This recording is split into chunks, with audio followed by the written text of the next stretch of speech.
Why you wouldn't last a night in a Viking longhouse. Hey fam, wherever you are, whether you're bundled up for the night, drifting off with a phone beneath your pillow, or listening with the city still moving outside your window, thank you for joining me.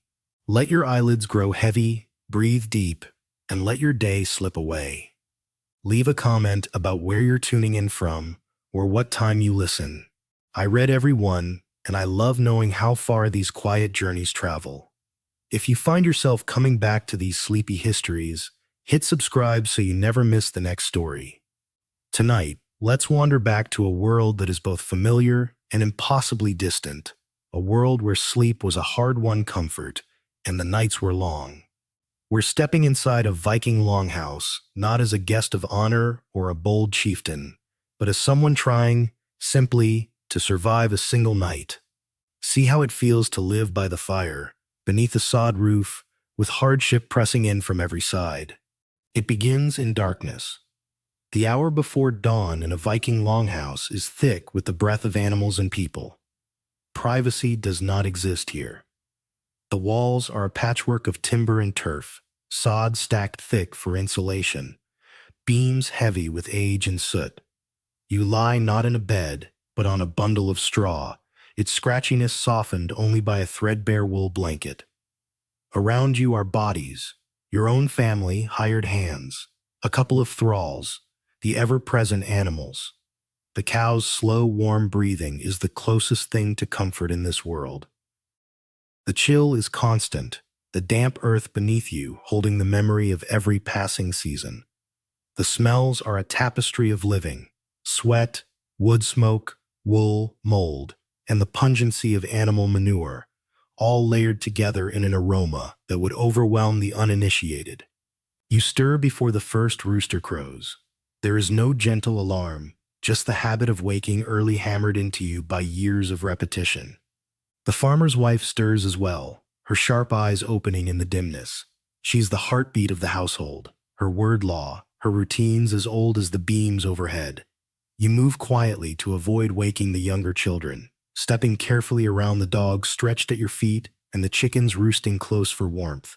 The first task is always the chamber pots. They must be emptied before the house fully wakes. You slip outside, boots crunching on frozen earth. The air is sharp enough to sting your teeth, your breath rising in icy clouds. At the stream, you break a crust of ice to rinse the pots, your hands numb and red by the time you finish. You hurry. Dawdling means drawing the attention of the house, and no one wants to be the reason the rhythm falters. Inside, you coax the fire back to life. The embers are banked deep, a lifeline against the cold. Every log is precious, every scrap of kindling a treasure. The longhouse is built for survival, but even here, heat is fleeting. The matron watches you work, and when you succeed, she rewards you with a nod, more valuable than gold in this house. As light seeps through the cracks in the walls, others begin to wake. The youngest are wrapped in furs and hurried to the fire's edge. The eldest daughter stirs a pot of barley porridge over the revived flames. Food is measured with care.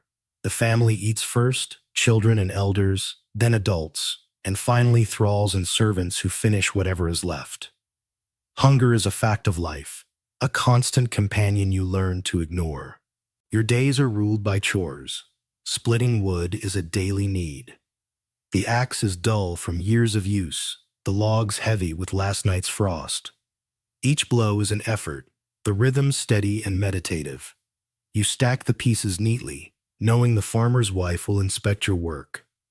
Next, come the animals, feeding pigs, scattering grain for chickens, checking the cow's water.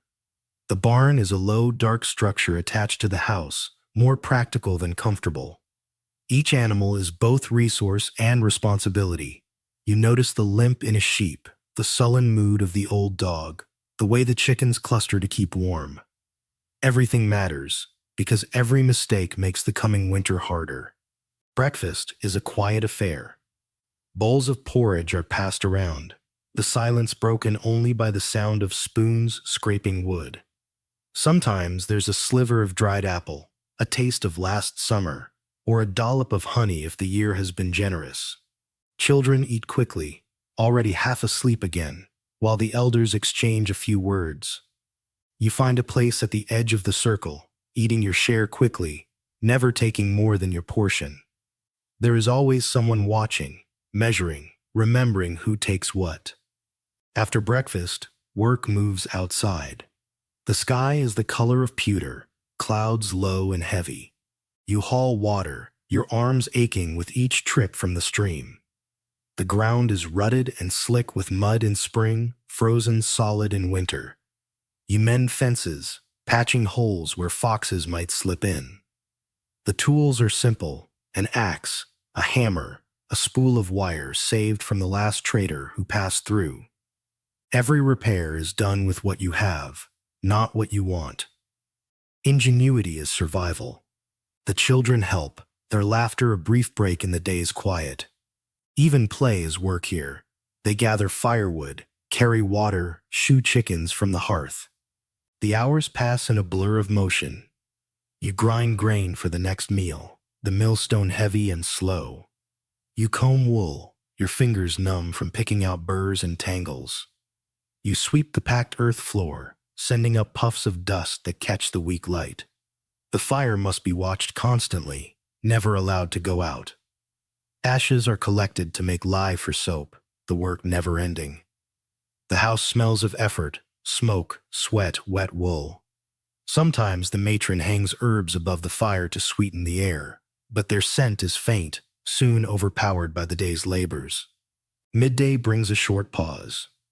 The family eats again, a thick bread baked on the hearth, maybe a wedge of cheese if the cows have been generous. You eat quickly, washing the food down with weak ale or water drawn from the well. There is no feasting here, just enough to keep you going. Afterward, you repair clothing, patching holes in tunics and trousers. The needles are bone, the thread spun from flax or wool, rough and prone to snapping. Every garment tells a story: a patch from last year's fire, a stain from a summer berry, a tear from a careless slip in the barn. The work changes with the seasons. In summer, you fish the river, trapping eels in woven baskets. The sun is high, the days long, but there is always more to do. In autumn, you bring in the harvest, threshing barley and oats, drying apples, salting fish and meat for the cold months ahead. Winter is a time of endurance. The chores never less, only slower, each task a fight against the cold that seeps into your bones. You mend tools, spin wool, listen to the elders tell stories by firelight. Sometimes you wonder if you will see the spring again, but you never voice such fears. The house has seen many winters, and it has survived them all. As evening falls, the Longhouse gathers near the fire. The light is dim, flickering on faces lined by age and work. Stories are told, old songs are sung, the words worn smooth by generations. The children doze, curled on furs and straw, while the adults mend harness or carve new handles for tools. The fire is the heart of the home, its warmth a shield against the darkness outside. You find a quiet corner, letting the words wash over you, your hands busy with some small task, a patch, a braid, a bit of whittling. Sleepiness creeps in, slow and soft. Before bed, the animals are checked one last time. You carry a lantern to the barn, the light bobbing in the dark. The sheep are restless. The chickens mutter on their roosts. You close the doors tight, check the latches, scatter a bit more straw for warmth. The cold is deep now, the stars sharp overhead. Inside, you shake out your blanket, hoping for a dry spot. You slip beneath it, tucking your feet close, curling toward the lingering heat of the fire. The night is never silent. Someone coughs. A child whimpers in sleep. The dog scratches at a flea. The house settles, beams creaking, the wind moaning in the eaves. You dream fitfully, chased by memories of chores undone or animals lost.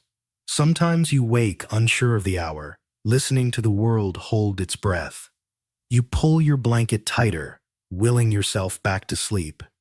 The rhythm of the Longhouse is unyielding.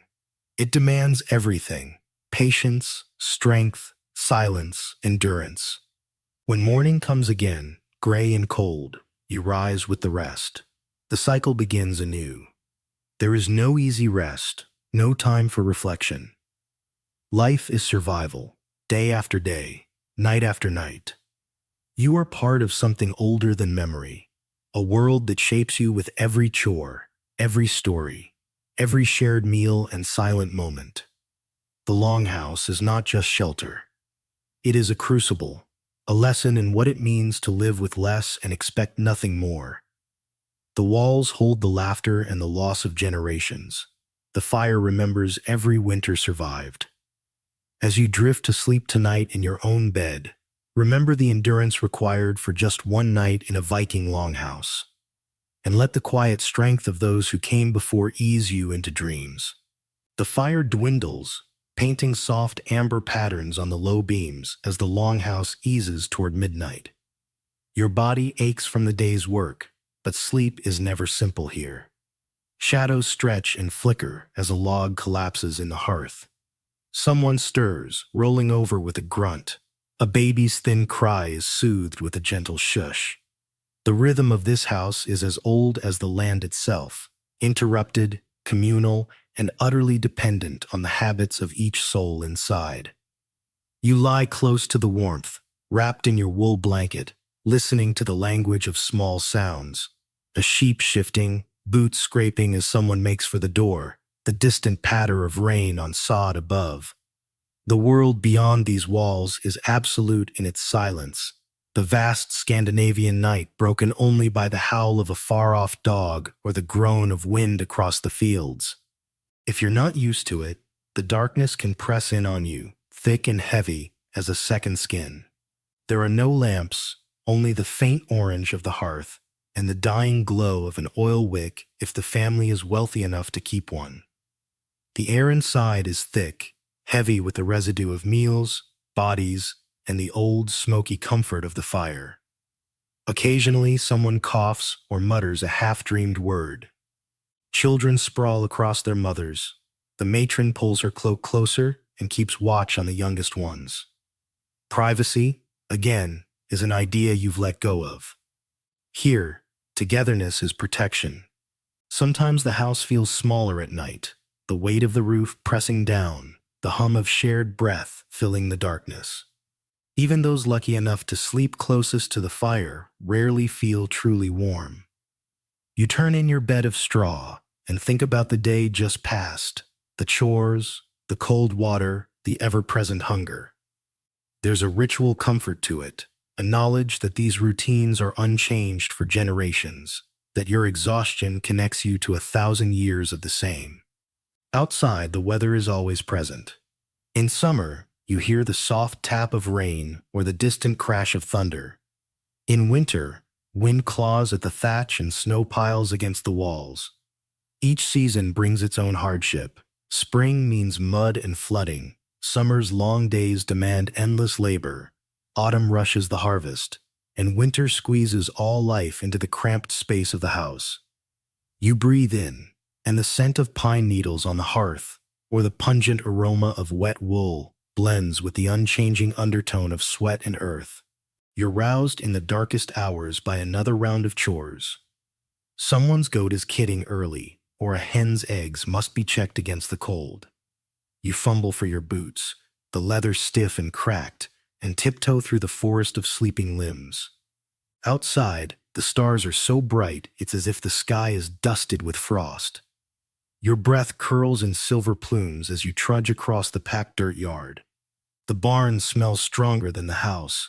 Hay, manure, a living warmth that reminds you of the price of every comfort. You return, face numb, hands clumsy, and slip back into the warmest spot you can find. In the faint light, you see the farmer's wife awake as well, her eyes reflecting the fire's last embers. She nods, just once. You understand. Survival here is shared. The whole house, in its way, is a single body, each person, animal, and chore, a part of the living whole. If you wake before the others, you have a few rare moments of quiet to yourself. You listen to the fire's low crackle, the sighs of those around you. The first calls of morning birds. You might think of the old gods, Odin, Freya, Thor, whose names are spoken more at night, when fear and hope are closer than daylight ever allows. You might whisper a wish for the coming day, that the weather be mild, that the cow gives milk, that no child wakes with fever. But most often, you simply lie still, letting the comfort of routine, the heaviness of fatigue, and the low, steady rhythm of a sleeping house lull you into a few more precious minutes of rest. As dawn creeps over the horizon, the Longhouse stirs again. The old routines begin, the pots, the fire, the first of the children shuffling toward the light. Your place here is earned with every chore, every shared meal, every night survived. If you make it to sunrise, you've done as well as any Viking could hope. And as you drift off again or finally rise to greet the new day, you realize this place, this hardship, is not about grand stories or heroic deeds. It is about the quiet, ordinary bravery it takes to last just one night in a Viking longhouse. The hush of a Viking night lingers, as if the world itself is holding its breath, and you let your mind drift back over the rhythms of survival that thread through every hour in the longhouse. With the first faint light of dawn leaking through cracks in the timber, the entire house seems to wake as one. There's a scraping of benches, the clatter of wooden bowls, and the low murmur of voices, not boisterous but steady, everyone saving their strength for the day ahead. It is not loudness, but the quiet, purposeful movement that signals the start of a new cycle. You push aside your blanket, brush bits of straw from your hair, and rise stiffly. The cold nips at your skin, and you shiver as you find your shoes, always slightly damp from the endless work of keeping out the elements. You take a few moments to survey the room. The matron is already at the fire, blowing softly on embers and coaxing a small flame with practiced patience. The youngest children are still curled beneath their cloaks, breathing softly, small faces pressed together for warmth. The farmer's sons are stirring, groggy but already reaching for their tools. There's a comfort in the routine. Every gesture, every sound is a familiar note in the song of this house. You feel the weight of all those who have come before, generations who have built, patched, and rebuilt these same walls, their stories lingering in the beams and floorboards. Chores begin in earnest. The animals must be let out, their breath rising in thick clouds as they greet the day. You lead a stubborn cow toward the barnyard, murmuring encouragements as your hands guide her along icy ground. Feeding chickens, milking goats, checking traps set for the night, each task must be completed before the family eats. The matron assigns chores with a nod or a gesture. There's little need for words when the routine is this ingrained. You take your turn at the water bucket, the rope rough against your palms as you draw up the day's supply from a shallow well. The water is cold, but it tastes of life itself, clean, pure, worth every ache of effort. Breakfast is the quietest meal, a simple affair. The porridge is thicker now, thanks to careful rationing and luck in the last harvest.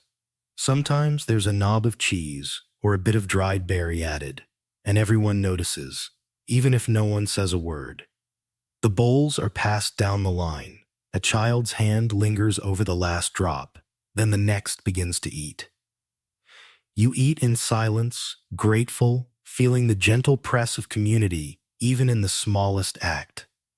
After, the bowls are washed quickly, water conserved and reused where possible. Ash from last night's fire is swept into the corner for later use in cleaning or making lye. As the sun rises, work expands outward. The farmer's sons sharpen tools. Their father checks the fence lines for gaps left by foraging animals or storms. You are sent to the fields, turning over soil with a wooden spade, searching for stones, and pulling stubborn weeds. The land is a living thing, demanding and generous in equal measure. Your hands grow red and raw as you labor, but there's satisfaction in seeing neat rows emerge, in knowing your work will help the house survive another season. Birds call overhead, and for a moment you feel the world stretching wider, beyond the close air of the Longhouse. Sometimes you pause to watch the children play. A quick, raucous game with a leather ball, laughter bubbling, despite the day's hardships. Their joy is brief but contagious, a reminder of hope in a landscape so often marked by struggle. The matron sits spinning wool in the doorway, keeping a close eye on both chores and play. The dogs doze in the sun, their bodies soaking up what warmth they can. The rhythm of the day is broken only by a sudden rain squall, everyone scrambling to bring in laundry and shelter tools. Then, just as quickly, the clouds part and work resumes as if nothing happened. Midday brings another meal. Bread, sometimes still warm from the embers, and a stew of whatever is available, cabbage, a handful of dried fish, a few precious herbs gathered from the woods. You eat slowly, savoring each bite, and the conversation turns to plans for the rest of the day. Who will repair the roof? Who must walk to the neighboring farm to trade? Even the youngest children have their tasks. You see in their faces the same determination that guides every adult here, a hard-earned wisdom born of necessity and passed on like a family heirloom. As the afternoon stretches, work settles into its steady, enduring pace. You chop wood, mend fences, carry water for the animals, and help mend clothing with clumsy but improving stitches. The sun arcs overhead, sometimes hidden by clouds, sometimes blinding in its intensity. You wipe sweat from your brow with a sleeve already stained by the day's labors. By late afternoon, the whole house seems to slow. Voices grow softer, movements more deliberate, as everyone prepares for the return to the shelter and routines of the evening. When you finally slip back inside, the smells of supper drift through the Longhouse. The matron stirs the stew pot, tasting and adjusting with herbs from the rafters. The air is rich with the promise of warmth and fullness, even if the meal will be simple. The family gathers once more, settling on benches or blankets, the animals tucked in for the night. A song is sung soft and low as the sky outside fades from gold to deepening blue. You watch the firelight dance along the walls, the stories of the day mingling with the old tales told for comfort and for memory. And as you stretch out on your straw, the ache of your body softened by the closeness of others, you let yourself drift, knowing that in this house, in this world, to last a night is to join a chain of survival that stretches back through centuries.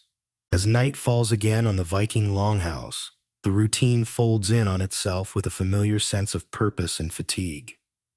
The last pale glow outside fades, giving way to a slow hush, broken only by the fire's low hiss and the gentle movement of those preparing for sleep. The matron moves through the shadows, adjusting the covers on her youngest children, her hands steady, her eyes sharp even in the dim light. The farmer checks the latch on the door twice, one last habit, born of old stories and a lifetime of caution. You finish sweeping the dirt floor, your broom little more than bundled twigs bound with string, but it does its job well enough. The smells in the house deepen with night, stew lingering from supper, wool damp from body heat, the musky closeness of so many breathing souls. Someone coughs, another turns restlessly in their straw, and for a moment you lie awake, tracing patterns in the low beams overhead. Sleep does not come quickly, but you are too tired to worry. The ache in your arms, the warmth of the bodies nearby, and the low thrum of the house itself, all these combine to carry you away from the cares of the day. Your mind drifts through half-remembered stories, told by the elders as the fire waned, tales of gods who walk the earth in disguise, of trolls who lurk beyond the edge of the fields, of lost kings and the ancient battles fought in mists and memory. The Longhouse feels safer, somehow, wrapped in the weight of these old stories, as if they are another kind of shield against the darkness. Dreams come in snatches, the warmth of the hearth, the flash of a remembered summer, the sharp pain of cold water as you wash your hands in a stream. Sometimes you wake, confused by the quiet or the shift of the wind against the walls. You listen, heart steadying as the fire crackles and the house breathes around you. The air is thick, sometimes too warm, and you pull off your blanket for a moment before pulling it close again when the chill returns. Hours pass in a pattern as old as the house. You turn, seeking the softest patch of straw, then give up and nestle closer to those beside you. The matron stirs, sensing some need in the darkness, and moves silently among the sleepers. She tucks a lost corner of blanket around a child, checks the coals of the fire, adds a splinter of wood with careful hands. She settles again, her breathing a steady anchor in the shifting night. Somewhere, an animal cries out. A sheep startled in its sleep, a dog growling at a phantom beyond the wall. You lie still, listening. If trouble comes, everyone will be awake in a moment, ready to defend what little they have. But the night quiets, the threat passes, and the rhythm of sleep returns. Even the youngest babies, after a brief fuss, find their way back to dreams. The hours between midnight and dawn are a kind of gentle waiting. The chores are paused, but never fully forgotten. You sense, even in sleep, that soon the work will begin again. The fire coaxed to life, the animals tended, the cycle renewed. In this half-lit space between dreams, you feel the closeness of those around you, not just as individuals but as a living, breathing household, bound together by necessity, tradition, and the silent hope that tomorrow will be just a little easier than today. The first hint of morning is a faint grayness along the edge of the world. You wake slowly, not startled but eased out of sleep by the sound of feet moving, water being fetched, the low hum of voices. The matron greets the day before anyone else, her hands already busy, her eyes already scanning the list of chores ahead. The farmer checks the weather with a practiced glance. The children whimper as they leave the warmth of the furs, and you stretch, already feeling the familiar pull of fatigue in your shoulders. Breakfast comes again, porridge thickened by luck, sweetened by memory.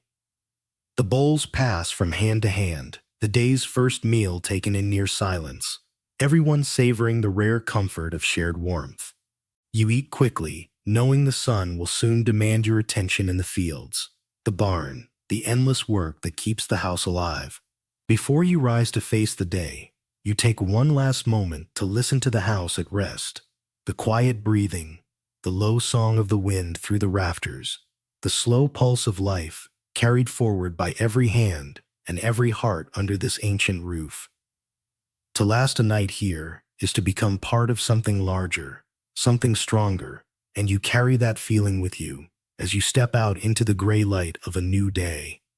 As the Longhouse settles into its pre-dawn hush, you sense the subtle, unbroken cycle of life that sustains this place through hardship and centuries of change.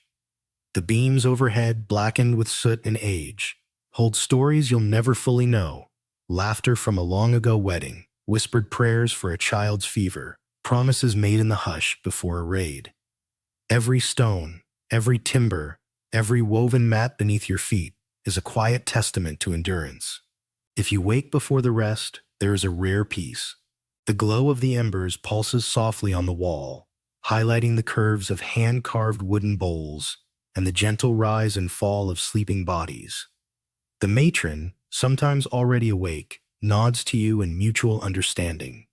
There is comfort in this moment, before the day's demands rise, before you are reminded of all that must be done. You may take a few slow breaths, savoring the unique quiet of a house between worlds. Night's protective darkness still holding, but the certainty of dawn already stirring.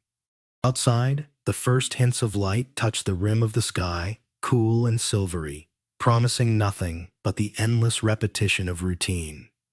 You move quietly, pulling on boots, shaking the straw from your clothes.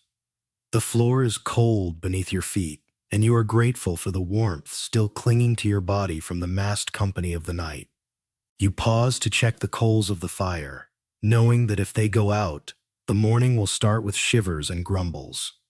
With practiced hands, You feed the flames a twist of dry grass, coaxing a reluctant glow back to life.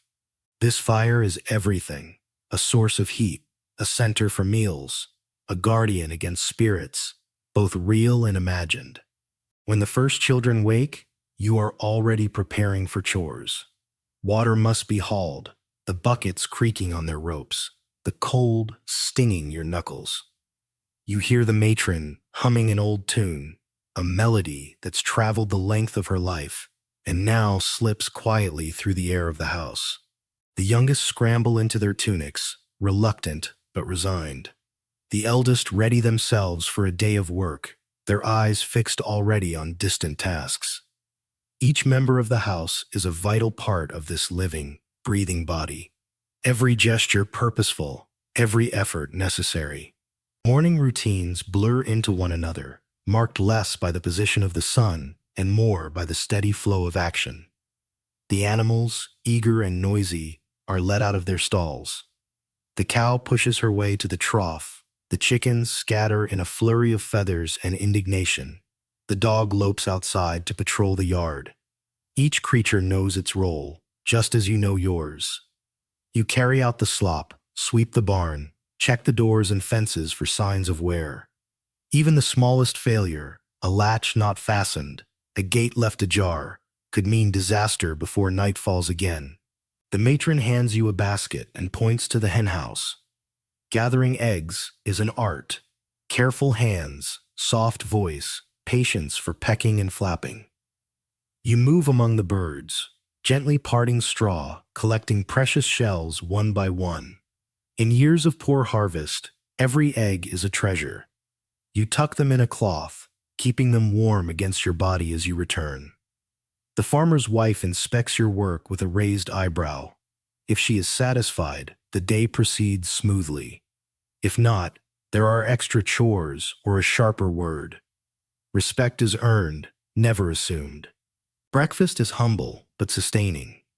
You sit at the edge of the circle as the porridge is ladled out, its warmth seeping into your chilled hands. The children eat in near silence. The adults speak quietly of plans, repairing a section of the roof, trading news with the neighboring farm, checking traps along the stream. You eat quickly, then rinse your bowl and hang it beside the door, already thinking ahead to the next job. The sun, if visible, casts only a brief encouragement through the small openings in the wall. Most days, the sky remains stubbornly gray, the air damp and heavy. The work continues, as it always does. You fetch more water, your shoulders aching from the familiar weight. You help mend a torn tunic, your stitches slow but growing more confident each week. The matron and the eldest daughter spin and weave, their fingers nimble as they turn fleece into yarn, yarn into cloth.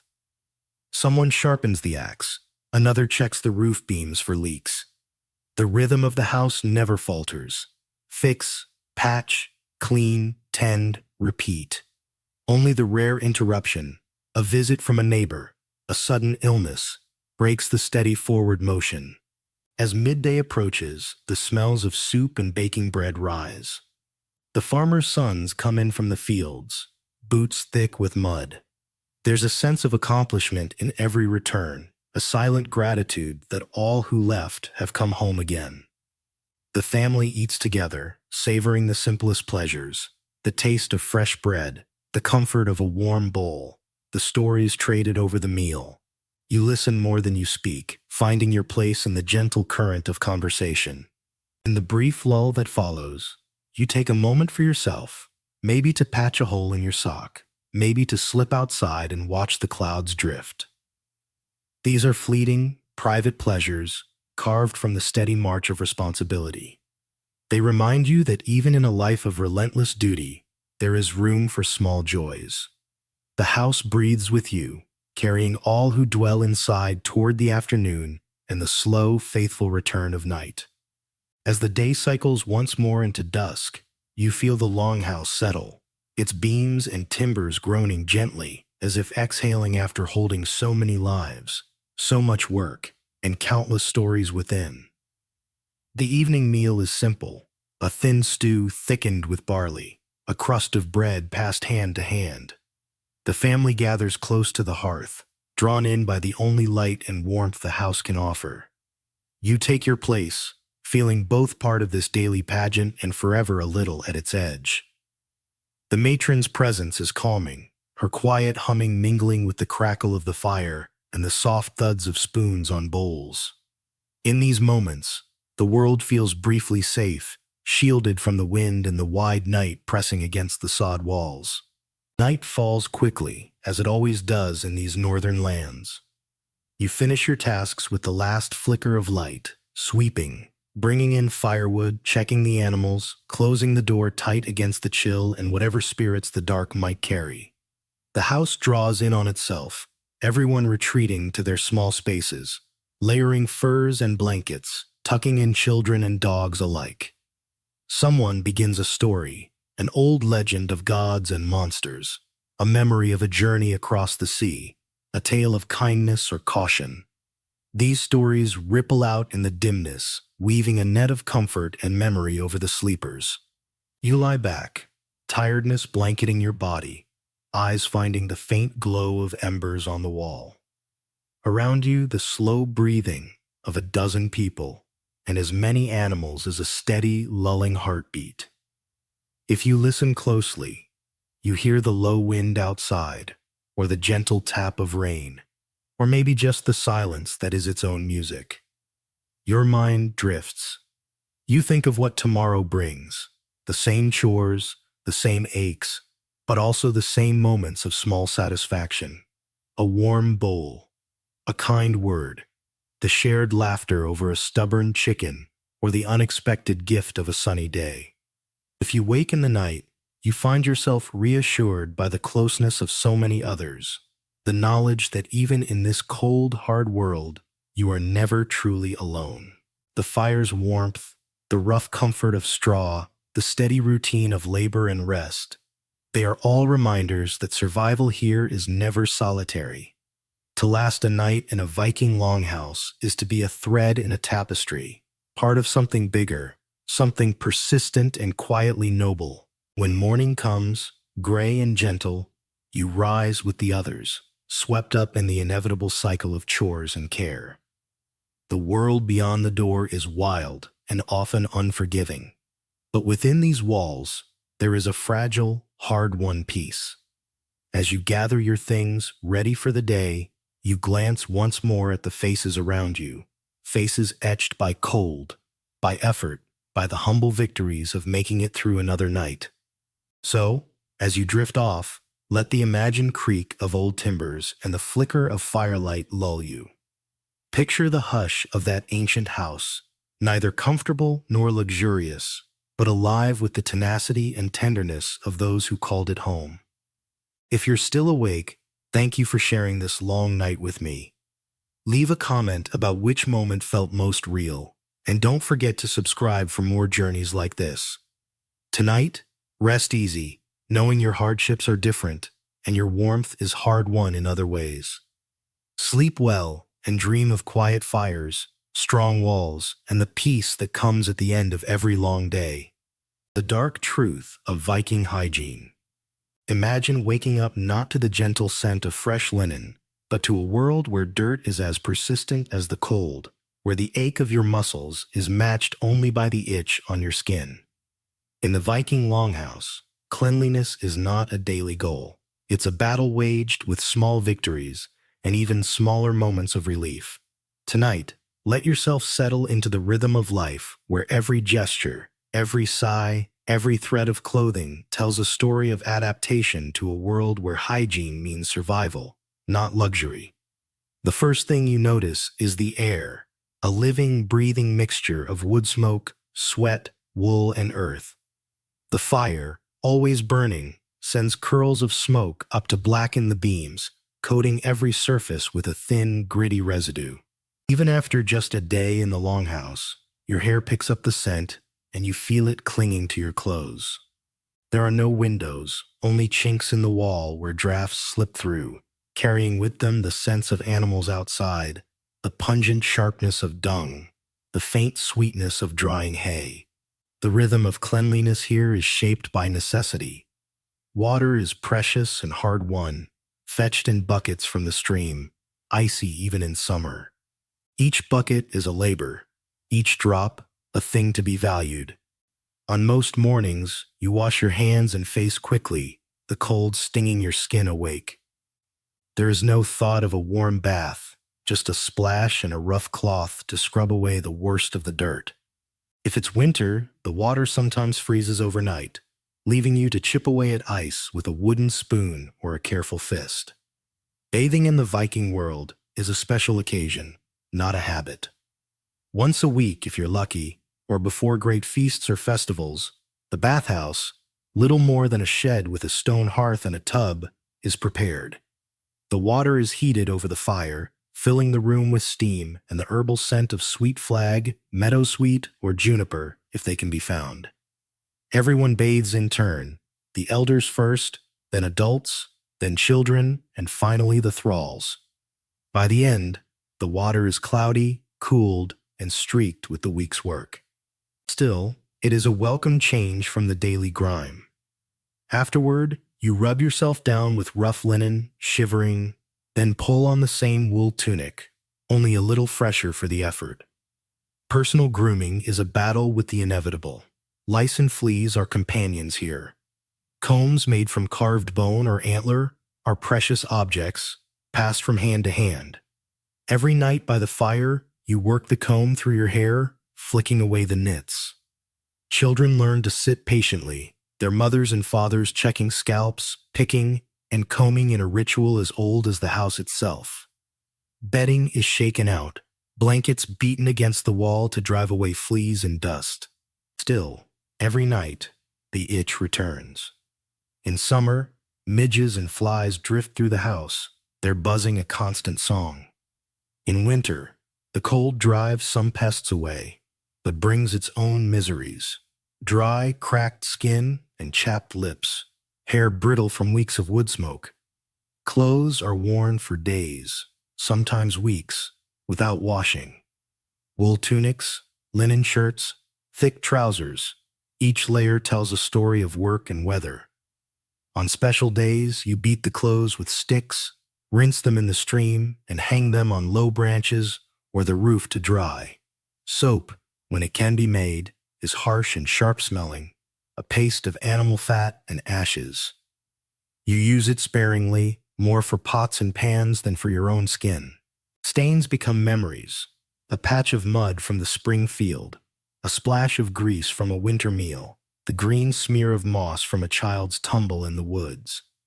Shoes and boots are rarely dry.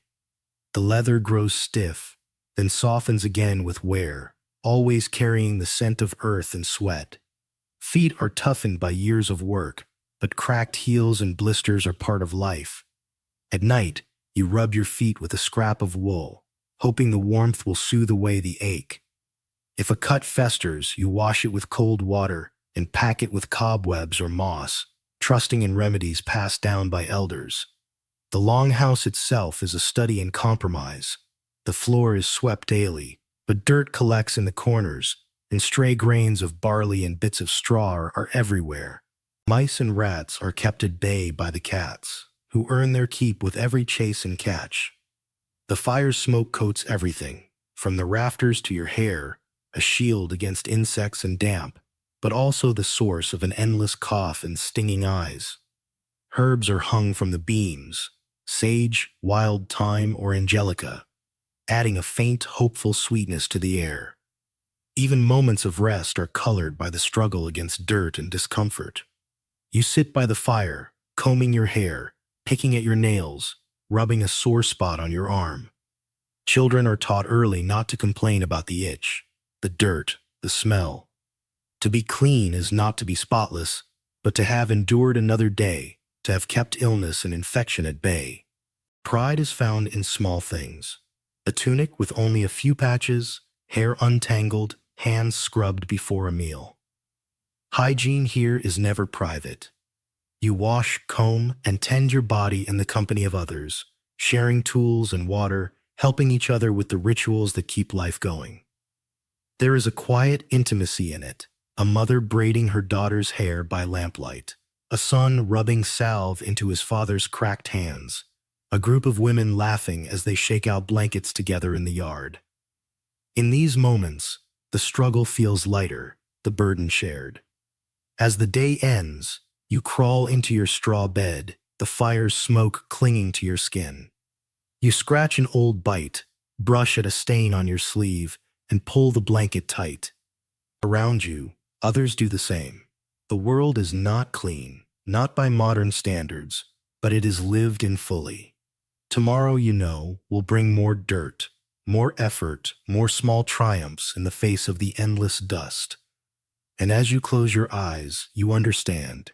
In this house, in this life, true cleanliness is a kind of hope, a promise to keep going, to wake up, to do it all again. Day after day, the struggle for cleanliness is inseparable from the routine of survival. Every evening, when the last chores are done and the animals are quiet, the house gathers near the fire for one of the oldest rituals, the combing of hair and the inspection for lice. The farmer sits cross-legged, patient as his wife lifts sections of his hair and peers close, fingers deft and searching. Children line up, fidgeting as mothers and older siblings pick nits with practiced calm. A special comb, treasured and sometimes beautifully carved, is passed from hand to hand. The fire's glow highlights the movement, the gentle tug, the quiet sound of tiny things flicked into the flames. Conversation is low and comforting, a recitation of the day's little victories and complaints. In these moments, the hardship is softened by the sense of togetherness, the work of hygiene transformed from private struggle into a shared act of care. On nights when the bathhouse is heated, there's an air of excitement. You fetch armfuls of birch logs, piling them near the stone hearth, and watch as water comes to a simmer in the great cauldron. The matron chooses herbs from her stores, perhaps dried meadowsweet or a twist of juniper, crushing them in her palms before tossing them into the steaming tub. Elders are helped in first, lowering themselves into the water with a sigh that's as much relief as pleasure. They scrub and soak, eyes closing as the warmth seeps into tired bones. When it's your turn, you strip off your clothes and lower yourself into the bath, feeling the week's labor lift from your skin.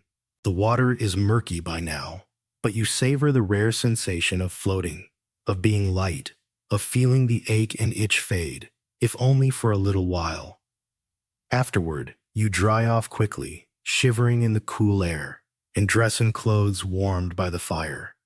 The sense of newness never lasts long, but for an hour or two, you feel almost clean. Despite every effort, the fight against filth is constant. The Longhouse walls themselves seem to sweat with the effort of holding so many lives together. Soot clings in corners, and every beam is touched by the oily residue of smoke and hands. When the sun is high, you sweep the floor, raising clouds of dust that drift through the slanting light. You shake out blankets and beat rugs against the side of the house, sending up showers of straw and grit. Cats pounce eagerly, chasing after whatever scurries free. It's a losing battle. By sunset, new dirt has already found its way inside, tracked on boots, scattered by chickens, blown in by the wind. Still, you persist. There is pride in a swept floor, in blankets aired out, in the smell of herbs burned to freshen the room. Illness is always a shadow. A simple scratch can turn red and angry. A cough can linger for weeks. A fever can move from child to child in the tight shared air. The matron keeps a careful eye, inspecting hands for cracks, lips for sores, hair for unexplained rash. She mixes salves from rendered fat and wild honey, boils herbs for teas that soothe the throat and cool the brow. When someone falls ill, the whole house feels it. Chores are shared out, food brought to the sickbed, prayers murmured softly over the sleeping figure. There are old rules about not sitting on cold stones, about never going to bed with wet hair, about keeping feet dry and warm. You obey these not because you believe in them, but because they are the wisdom of those who have survived. Even celebrations are marked by a longing for cleanliness. Before a feast or a wedding, everyone makes an effort. Water is hauled in extra buckets, soap is shared, clothes are beaten and scrubbed. Girls braid each other's hair with ribbons or wild flowers. Boys run to the stream, dunking their heads and laughing at the shock of cold. There's pride in looking your best, in showing the neighbors that your house keeps up with the world, that you can match anyone for neatness, if only for a day. But soon, the feast is over, the guests gone, and the mud and sweat and ash of everyday life return. Shoes are left by the door, hands are rinsed in the basin, and the routine resumes. Washing, scraping, combing, tending. There is no end to it, but there is a comfort in the routine. Each act, each gesture, is a thread binding you to everyone else in the house, to generations who combed hair and washed hands by firelight, who dreamed of a world where being clean was as simple as wishing it so. At night, you lie in your straw, scratching at a bite or rubbing sore feet, listening to the house wind down. Someone coughs, another sighs. A cat leaps lightly onto a windowsill. The smell of smoke and wool fills your nose, familiar now, no longer unpleasant, but a sign of home and safety. You close your eyes, and the work of keeping clean slips away, replaced by dreams of sunlight and cool water, of fresh linen, and the rare golden memory of a truly clean day. The endless work of staying clean in the Viking Longhouse brings its own quiet wisdom. As you live day after day surrounded by wood smoke, sweat, and the earthy press of life, you begin to see how even small acts, washing a child's face, plaiting hair, brushing crumbs from a tunic, become ways of showing care and respect. The farmer's wife leads by example, her hands chapped from water, her sleeves always rolled up, her gaze always lingering on those who need an extra reminder to wash before meals or comb out the day's tangles. She keeps a sharp eye on the children, knowing which ones are likely to skimp, and she teaches them that to tend to one's body is to show pride in the household itself. Sometimes, the young ones rebel. A boy might refuse to scrub his hands before eating, or a girl tugs impatiently at her mother's comb, wanting to escape the tedious ritual. But even in these small moments of resistance, the lesson is clear. Everyone must do their part. Dirt is the enemy, but it is also an uninvited guest, persistent, stubborn, but never entirely triumphant. At the end of the day, when the work is done, the children race to the stream for one last splash of cold water before the darkness gathers. Laughter echoes in the evening air, and for a moment, the struggle against grime feels almost joyful. You come to appreciate the ingenuity of your elders. They know the plants that keep pests away, wormwood tied to the beams, sweet flag woven into the straw, wild thyme burned in the fire. They rub sour cream or animal fat into their hair to ease the work of the comb, use ashes as a natural scrub for hands and faces, or boil lye from old wood and mix it with soapwort to clean stubborn stains. The knowledge is passed from grandmother to granddaughter, from father to son, a quiet inheritance more precious than gold. In spring, when the world outside the house comes alive again, there is a rush to air out everything: bedding, cloaks, even the straw on the floor. Blankets are hung on branches, caught by the wind and sunlight, their heaviness finally eased by a day in the open. The longhouse itself is swept from corner to corner, the windows propped open, the cats quick to chase out any mouse bold enough to linger. There is a sense of renewal, a hope that perhaps this year the itch will fade, the cough will ease, the floors will stay clean for longer than a single afternoon. But as the rains come and mud returns, everyone resigns themselves to the inevitable. Dirt is part of the cycle, just another season in a world that never truly rests. You watch as the farmer sharpens his knives by the door, the matron checks the soap supply, the youngest children help rub vinegar into wooden bowls to keep them from souring. Every gesture is a dance between habit and necessity, care and survival. Even the cat, licking her fur in the last sunlight, is part of this tapestry, a living reminder that in this place, cleanliness is as much about order and intention as it is about water or soap. At night, when all is quiet and the fire's glow is a faint memory on the wall, you let your mind wander through the day's work. The scratching, the washing, the combing, the endless repetition all become something almost sacred, a way of connecting with everyone who came before and everyone who will come after.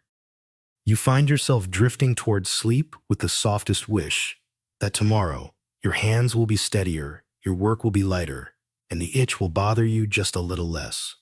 The Longhouse, breathing and settling around you, offers its own kind of comfort. Here, you are never truly alone, not even in your most private struggles. And as you close your eyes, you know every act of cleanliness, however small, is a quiet victory against the weariness of the world. In the last hours of the day, as work finally slows and the house gathers itself for night, you realize just how much of Viking life revolves around this endless contest with dirt, discomfort, and the rawness of nature. There is no illusion of perfect hygiene, only the satisfaction of doing your best, again and again, in a world that offers few luxuries and no shortcuts.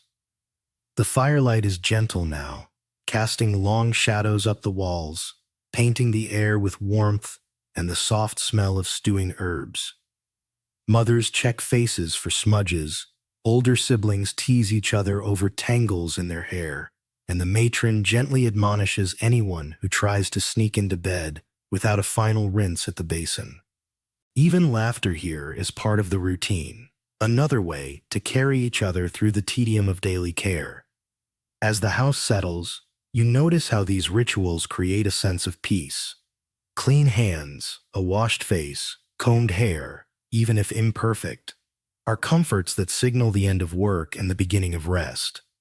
The blankets, patched and rough, are pulled close, and the day's worries are combed away along with the last of the lice.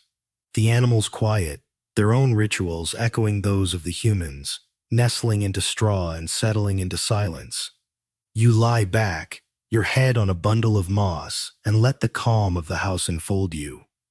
Sometimes, the eldest in the house tells a story of a time when a great feast was spoiled by a neglected pot or a child's hair left uncombed, and everyone laughs, shaking their heads. The point is never about blame, but about the pride taken in care, the value of order in a world so often ruled by chaos.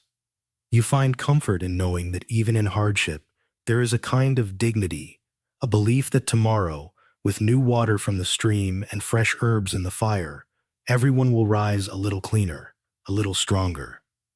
So, as you drift toward sleep, let the echoes of water splashing in a wooden basin and the quiet scrape of a comb through tangled hair ease you into dreams. Picture the firelight glinting off a polished bone comb, the scent of smoke and sweet herbs mingling with wool and earth, the gentle hum of a house that, for all its dirt and discomfort, is alive with care and persistence. If you're still awake, I hope this story brought you closer to the world of those who came before us, where every day's struggle for cleanliness was, in its way, an act of hope. Leave a comment about which detail lingered with you most, and subscribe if you'd like more quiet journeys through history. Rest well tonight, and know that even the smallest act of care matters in every age. The horrific truth about Viking winters. Let yourself drift into the coldest season, where a Viking longhouse is not just a home, but a fragile ship weathering a sea of endless winter. Imagine a world locked in darkness for months at a time, where every breath frosts in the air and every step outside is a test of endurance. The Viking winter is not just a backdrop, but a living force, shaping every moment, every chore, every quiet hope for survival. Tonight, settle under your blanket and listen as we step into the heart of a Scandinavian winter, not as a mythic hero, but as someone who simply wants to see the sun rise again. The season announces itself early, with a change in the air that settles deep into your bones. Days grow shorter, the sun scraping the horizon for only a few precious hours before giving way to a long twilight. Each evening arrives faster, stealing the light from your chores, making every task more urgent. The cold creeps through the thick sod walls, seeping into straw bedding, numbing toes and fingers even before the first snow falls. The fire becomes the center of the universe. Every log, every scrap of peat is precious. The matron keeps a careful eye on the woodpile, counting each stick, knowing that running out is not just an inconvenience, but a threat. Food becomes a constant preoccupation. All summer and fall, the house worked to gather stores for this. Barrels of salted fish, sacks of dried peas, roots layered in straw, meat hung in the smokehouse. Yet, no matter how carefully you plan, the winter seems always to outlast the food. Meals grow smaller, the broth thinner, bread sliced more carefully. Hunger is never absent. You learn to savor every mouthful, to share quietly with those who need it most, to go to bed each night with a stomach that remembers better days. Children grow quieter, elders watch the stores with anxious eyes, and everyone tells stories about winters past. Some hopeful, some cautionary, all colored by the memory of scarcity. The cold shapes everything. Morning begins with the struggle to leave your blanket, to force your hands into frozen boots, to coax the fire back to life from its slumbering embers. Every movement is an effort. Water fetched from the stream must be broken free from its icy shell. Livestock are tended with numb hands.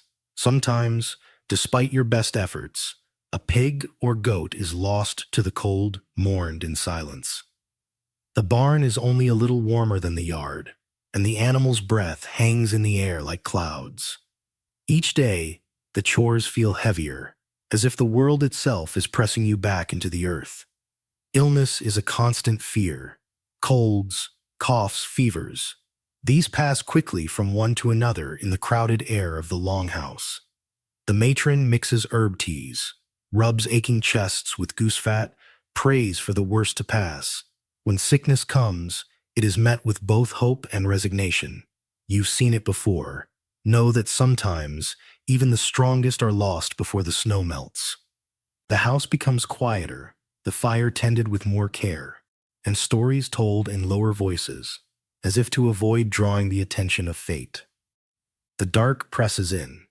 The windows, such as they are, show only a few hours of gray light. The rest of the time is spent in a soft twilight, broken by the orange glow of the hearth. Outside, storms rise without warning, howling across the land, piling snow against the door, shaking the house until you wonder if it will hold. You help seal cracks with moss, pile furs at the base of the door, pray that the roof holds. When the wind is at its worst, the house seems to shrink, the outside world forgotten, as everyone gathers close to the fire, telling stories to drive away the fear and monotony of so many unchanging days. Sleep comes in fits and starts. Sometimes you dream of sunlight, of green fields and running water, only to wake to the darkness and the steady ache of cold in your bones. The fire burns low, and you curl closer to whoever shares your bed, grateful for every scrap of warmth. You lie awake, listening to the shifting of the house, the snuffle of the dog, the soft breathing of the family. Every sound is magnified by the silence of the world outside. Even in sleep, you do not forget the winter. You carry it with you, a constant presence, shaping every thought and hope. In the deepest part of the season, time loses meaning. Days and nights blur together, marked only by the repetition of chores and the slow depletion of the stores.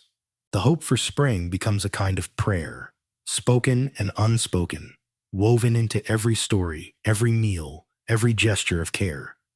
You learn to measure happiness in small things. A log that burns hotter than expected, a meal that lasts a little longer, the laughter of a child not yet dulled by hunger or cold. The Viking winter is not just endured, it is survived, together, in the unbroken rhythm of hope and patience. As the weeks pass, the Viking Longhouse becomes both a haven and a prison. Outside, snowdrifts stack high against the walls. sealing you in a world of white silence. Even on the brightest days, the light is pale and brief, the sun skimming the horizon before surrendering to dusk. You learn to judge the hour not by the sky, but by the routines within, when the animals are fed, when the stew is stirred, when the fire must be coaxed back to life. The boundaries between day and night blur. Every moment is marked by survival, by the unyielding cycle of tending, mending, waiting.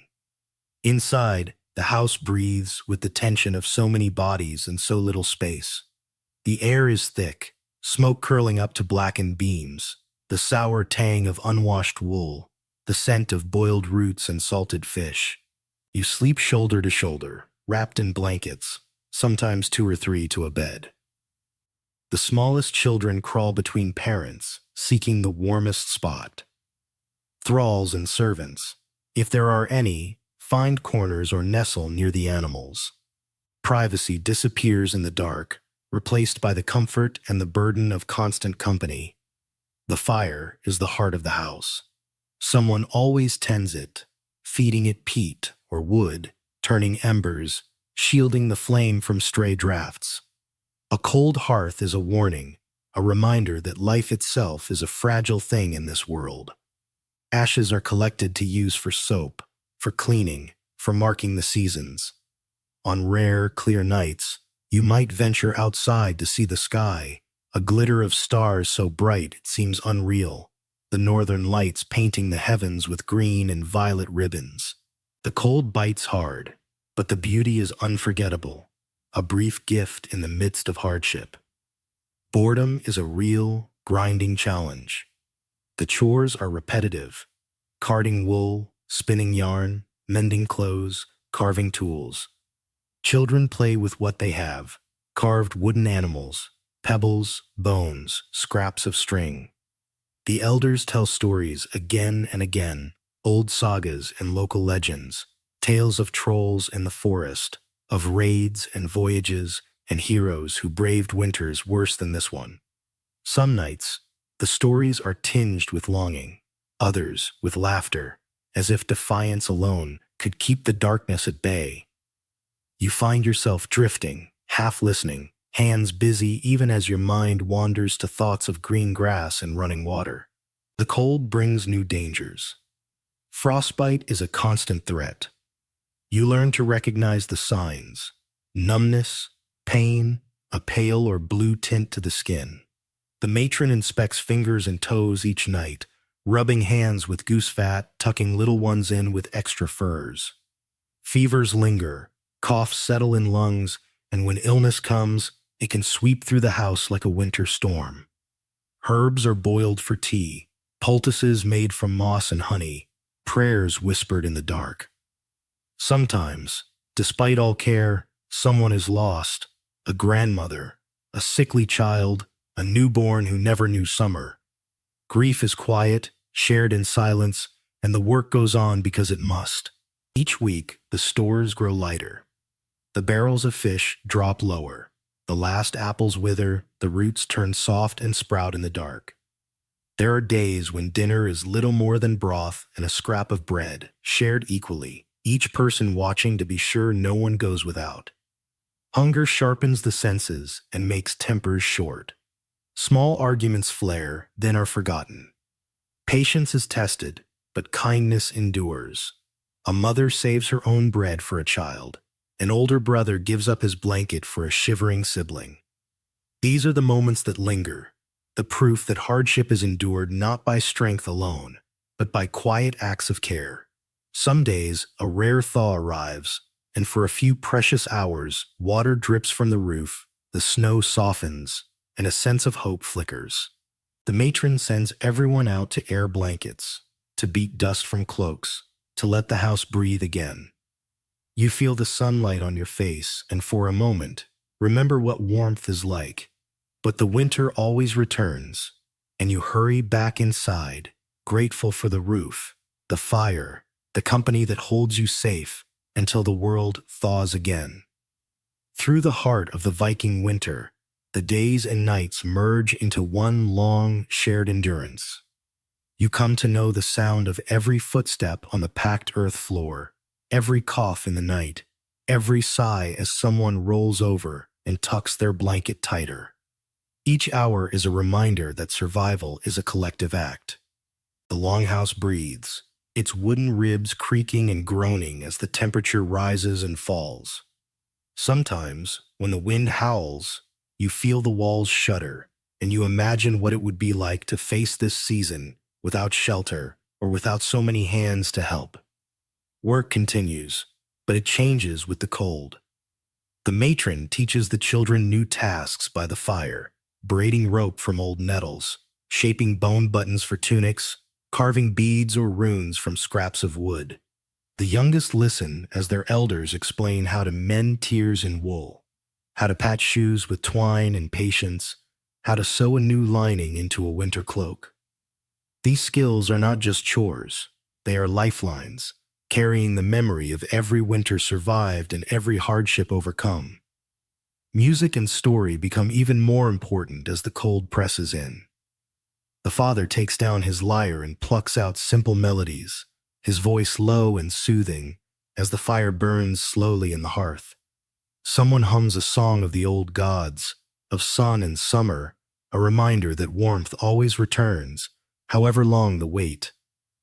The tales told are often lessons, warnings about wandering too far in the snow, encouragements to share food and work, celebrations of cleverness and persistence in the face of storms. When tempers flare, as they sometimes do in close quarters, the matron is swift and fair. She settles arguments, redirects energy, and reminds everyone, sometimes with a soft look, sometimes with a stern word, that only unity will see them through. Even the smallest children learn that their part matters, whether it's sweeping crumbs into the fire or singing a song for a tired sibling. The household becomes a tapestry of overlapping responsibilities, woven together with care and habit. The coldest nights seem endless. You wake to find your breath hanging in the air, the fire nearly gone, your feet numb inside your boots. You hurry to stir the embers, adding precious wood, coaxing flames that will warm the house for another day. Sometimes the sky outside is filled with stars, or the aurora flickers green and white overhead. These are reminders that beauty exists even now, and you share a quiet word of awe with whoever else is awake at that hour. Illness is a shadow that lingers. The matron keeps a pot of herbs on the boil, adding more when someone coughs or shivers. Blankets are piled higher, furs brought in from storage, hot stones tucked into beds for the weakest or the very old. Even so, there are times when a sickness lingers, refusing to leave. Prayers are offered, sometimes to Christ, sometimes to Thor or Freya, whoever might be listening. In these moments, the limits of human endurance are laid bare, and you cling even more tightly to the comfort of the group, to the sound of voices in the dark, to the slow, stubborn rhythm of care. Toward the end of winter, supplies grow thin. The last of the salted fish, the final carrots and onions, the very bottom of the barley sack. Each meal is a reminder of how close the edge really is. But with every bowl of thin stew, every crust of bread, you are reminded that you have made it another day, another week.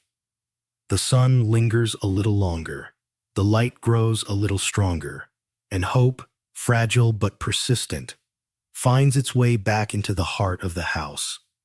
The final stretch of winter brings a strange mixture of exhaustion and hope. You wake one morning to the faintest promise of light, and for the first time in months, you sense that the world is changing. The air is still cold, but there is a different scent, crisp and almost sweet. The snow outside is pitted and shrinking. The matron notices too, and her step is a little lighter, her voice a little warmer as she leads the house through the last weeks of hardship. The routines continue. Water is still hard-won, food carefully counted, firewood cherished and stretched. Yet a subtle energy grows. Blankets and furs are shaken out, bedding set in the weak sunlight, windows propped open for a few precious minutes. Children, restless from months indoors, are allowed brief forays into the yard, their laughter bright as they chase the first muddy patches beneath the melting snow. The elders watch and smile, their memories reaching back to other winters, other thaws, other moments when hope broke through the cold. When the first shoots of green appear near the barn, everyone takes a moment to notice. The house gathers in the yard for a few minutes each afternoon, faces turned to the returning sun. The matron leads a short prayer, or perhaps just a wish spoken softly for good health, for a kind spring, for the safe return of neighbors. Even the animals seem lighter, their movements less burdened by cold and hunger. The very last of the stores are eked out, herbs boiled for the final time, the last dried apples divided among the youngest, a scrap of cheese saved for the sick. No one pretends the hardship has ended, but no one can deny that the worst is past. The house moves with a quiet sense of triumph, every small act of care and patience now rewarded by the lengthening days. One night, as you settle into your straw bed, you listen to the house breathing, so many voices, so many memories, so much work. The fire burns brighter. Someone begins a song, slow and steady, and the whole household joins in, voices weaving together like the warmth of the fire. The song is about survival, about nights endured and days won back, about the fragile, fierce beauty of simply lasting until spring. As you drift into sleep, imagine yourself tucked beneath your rough blanket, listening to the last of the winter wind against the sod roof. You have made it through darkness, through hunger, through cold and doubt, held close by the patience and persistence of the Viking Longhouse.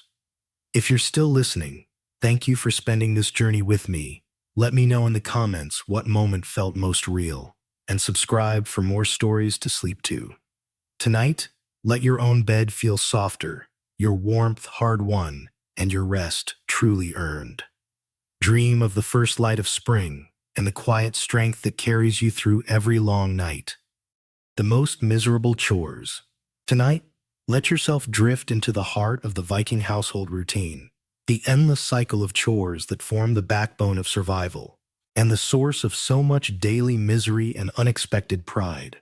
Imagine yourself not as a guest or hero, but as a working soul who rises before dawn and ends the day with aching muscles, stained hands, and the quiet satisfaction of duties fulfilled. These are the tasks that never make it into sagas, but they are the ones that keep the fire burning, the animals fed, and the family alive. Lay back, let your breath slow, and follow the rhythm of a day filled with the most miserable chores in a Viking longhouse. You begin in darkness, the world barely stirring outside. Your hands fumble for a cloak as you slip out of your straw bed, careful not to wake the others. The first task is always the same: emptying the chamber pots, a duty shared by the lowest in the house, done quietly in the chill of early morning. The cold bites through your sleeves as you cross the yard, the icy wind a sharp reminder that there is no luxury in this life. At the stream, you break a crust of ice, pour out the pots, and rinse them quickly, shivering and eager to return to the small warmth of the fire.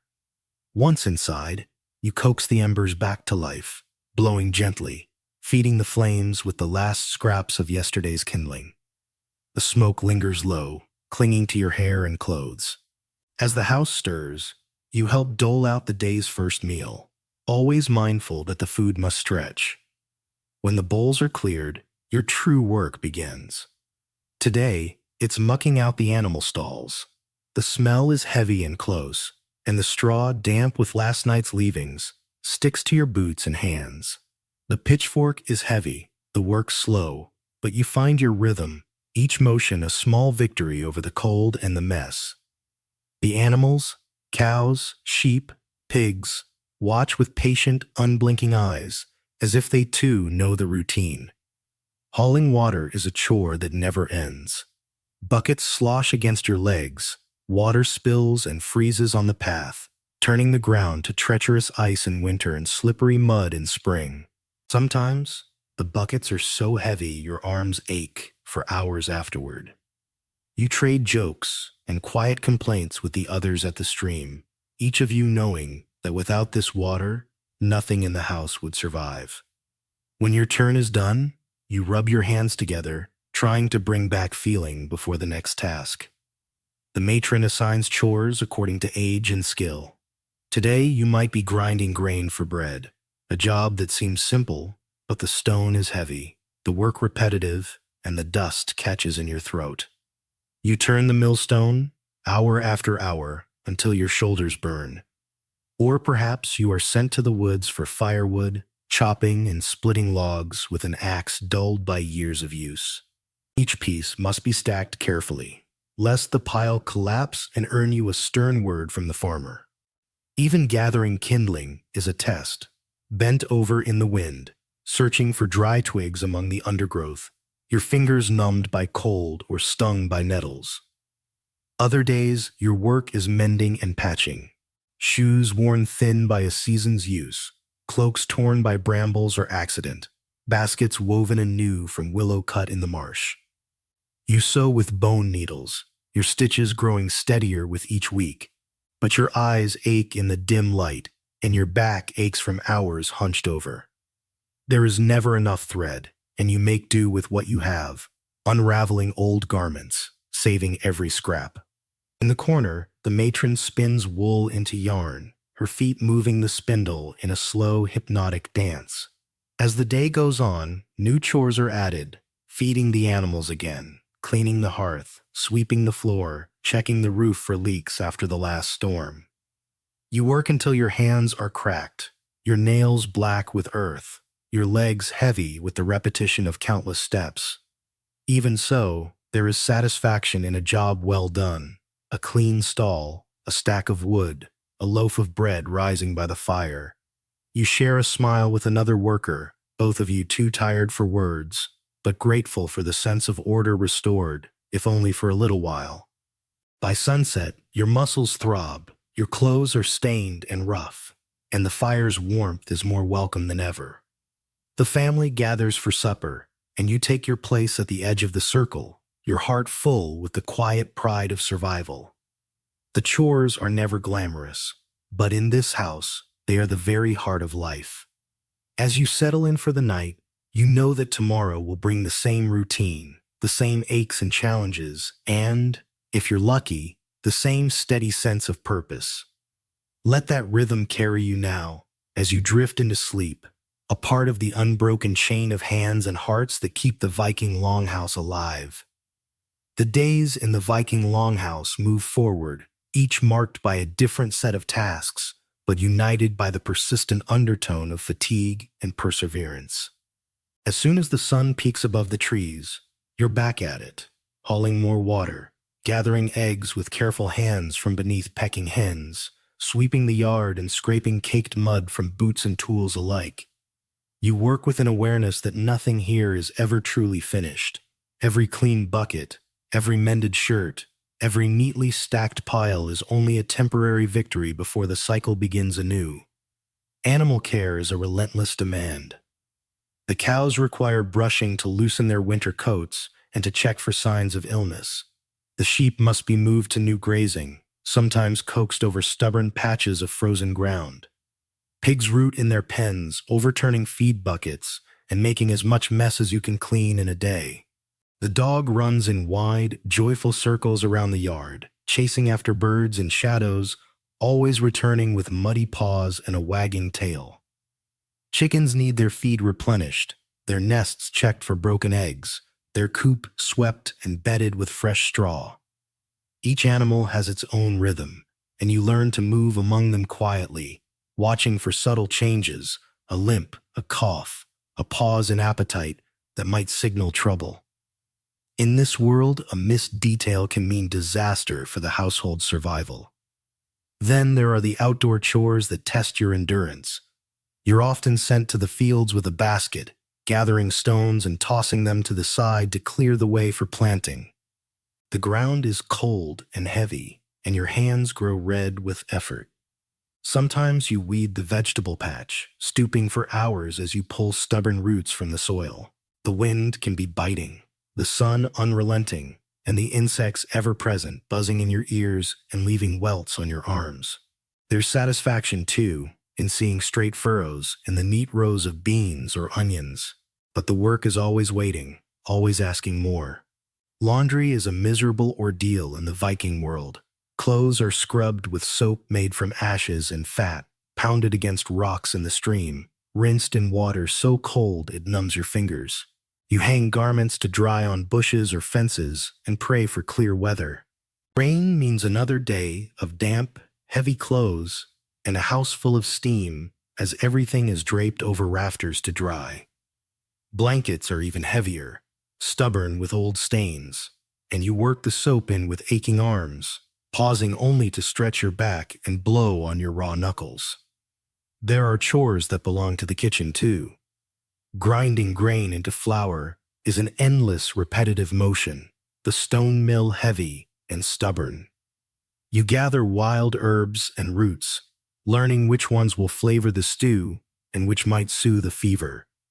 Sometimes you render fat over the fire, stirring for hours to make the tallow that will fuel lamps and make soap. You tend the fire, adding wood, coaxing flames, and cleaning the ashes, your skin prickled by heat and sweat. Even the simple act of drawing water for cooking or washing dishes is a process, each drop precious, each bucket hard-won. Throughout the day, your hands bear the record of your work, calluses on your palms, dirt beneath your nails, small cuts and bruises from careless moments. You learn to wrap wounds quickly, to tie cloths over blisters, to ignore the sting of sweat in open scratches.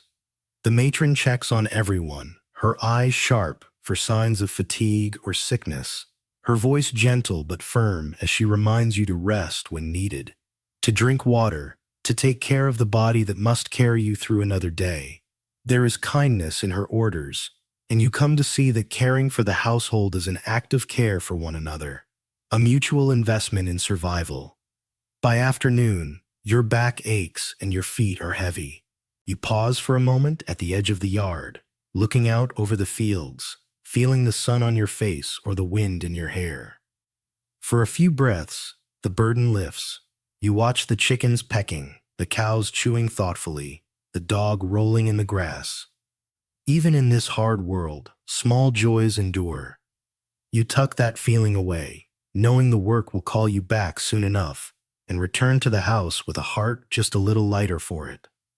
The afternoon slips toward evening, but the chores do not let up. You are called to help mend a broken fence. The stakes are heavy, the rope rough on your hands, and the mud eager to claim every step. The older sons haul logs together, grunting in rhythm, sweat streaking their brows. You watch and learn, your own muscles remembering each task, the lessons given not in words, but in the way bodies move and tools are handed over and back. When a tool is lost or broken, there is no running to a shop. Repairs are made with what you have, or work stops altogether. Ingenuity and patience are among the most valued skills. The matron gathers the youngest to pick nettles for soup, warning them about the sting and teaching them how to harvest without injury. The children squabble, but even their arguments have the rhythm of routine. Later, you join the eldest daughter by the hearth, shaping dough into loaves, your hands dusted with flour. She tells you stories, some practical, some fanciful, about aunts who made the best cheese or grandmothers who could find mushrooms even in the dead of autumn. The repetition of chores becomes a thread that binds memory and present together. By early evening, you are helping with supper, fetching water again, peeling root vegetables, stirring the pot as the stew thickens. The air in the house is dense with steam and the rich, earthy scent of food.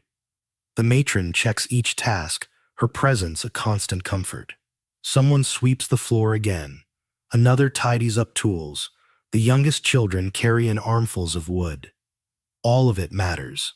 No task is too small, no contribution ignored. Supper is eaten in near silence, each person savoring the warm food, the company, and the slow return of strength after the day's labor.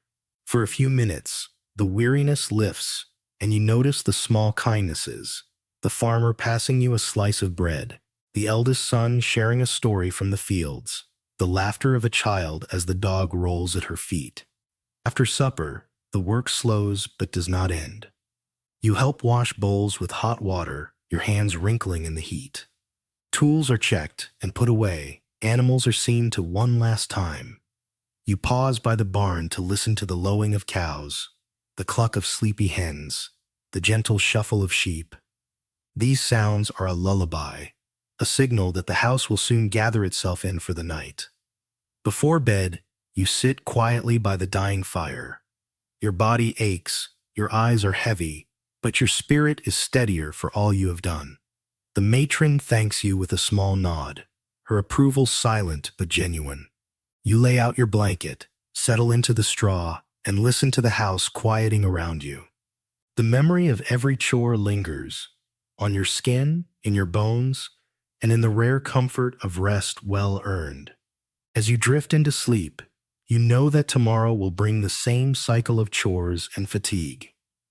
But it will also bring more moments of shared labor, small joys, and the hard-won satisfaction of being part of a household where even the most miserable chores matter, every day for everyone. As night falls and the last embers in the hearth are coaxed to their faintest glow, you settle back into the stillness earned by a day's endless work. The air is thick with the mingled scents of smoke, earth, and the bread you helped bake, the quiet a gentle balm after the bustle of chores. Around you, bodies stretch out beneath rough blankets, sighs, and soft whispers, marking the slow descent into rest. Even the animals, tucked into their stalls, seem to understand the relief of this hour. The matron's final rounds are made in silence. She checks doors and windows, tucks in stray hands and feet, and then sits by the fire a moment longer, her face softened by shadow and thought. There's a sense of peace, not because the work is done, but because it has been done together. Every ache in your muscles, every smudge of dirt, is proof of belonging and purpose. You think of the tasks you learned today, the rhythm of drawing water, the method for splitting wood, the careful way to collect eggs, the patience required to mend what others might discard. These chores, though exhausting and unending, are the foundation of the household's strength, a strength you now share, even as you drift toward sleep. Someone tells a story to the smallest children, a gentle tale about a clever fox and a stubborn goat. Laughter ripples softly, fading with the last of the firelight. The house grows quiet. You listen to the wind at the eaves, the distant shuffle of an animal, the deep, steady breath of your companions. The knowledge settles over you. In this place, through every season and hardship, the cycle of chores will always begin anew. Yet you find comfort in this certainty, in the sameness that carries you safely from one day to the next. As you close your eyes, let the memory of honest work and shared effort lull you. The world beyond the Longhouse fades, replaced by the gentle weight of blankets, the warmth of company, and the promise of another day.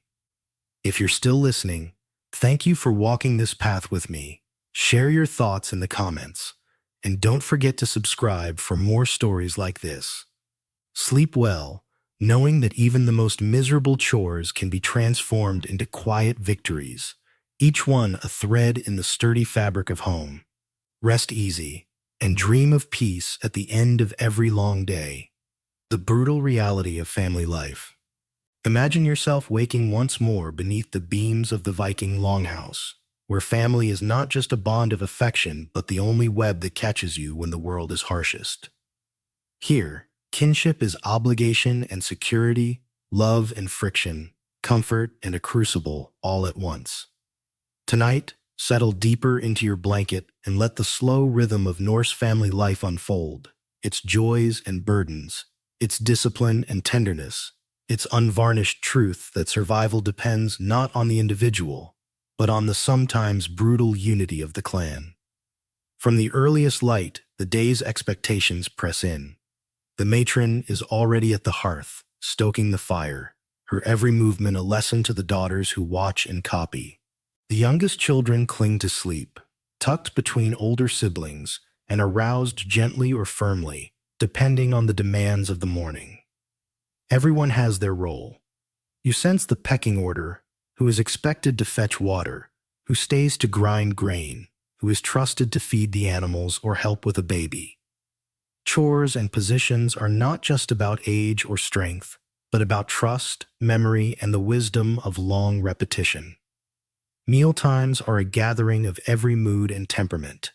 You eat together, the children's chatter rising and falling, parents and elders trading few words, their attention divided between the meal and the endless mental accounting of tasks still to come. The eldest son tries to teach a younger brother the right way to tie a knot, but impatience spills over, and soon a scuffle breaks out, checked by a single look from the father. Discipline is not optional.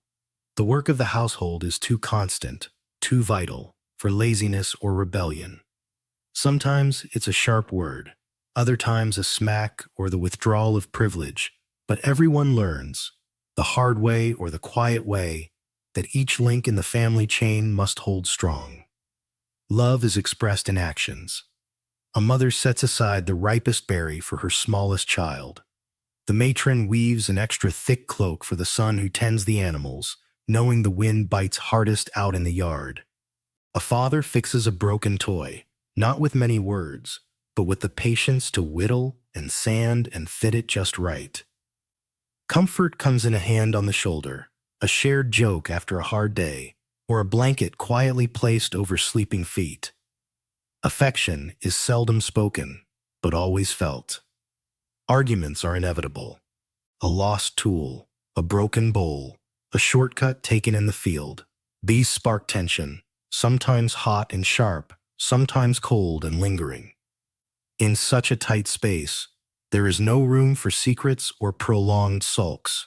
The matron mediates, the father pronounces, and the rhythm of life pushes grudges aside. Forgiveness is as practical as it is emotional. Tomorrow's work will not wait for today's quarrels to cool. Children grow up watching all this. They learn by doing, by failing, by being scolded and praised, sometimes in the same breath. Older siblings carry younger ones. Girls learn the ways of the hearth. Boys are shown how to sharpen a blade or tie a snare. When illness comes, everyone takes a part, fetching water for feverish brows, holding a sibling through the night, whispering comfort or prayers to the old gods and the new. Grief is communal, a death mourned together, the loss carried by all, and life continuing because it must. The flow of the day is punctuated by small dramas and quiet triumphs. The matron teaches the oldest daughter how to shape dough for the next day's bread, showing her how to knead until her arms ache and the dough springs back beneath her fingers. The youngest children squabble over a wooden toy, voices rising until a firm but fair voice restores order. The father spends hours outside with the eldest son, repairing a sled and explaining the best way to brace the runners against the ice.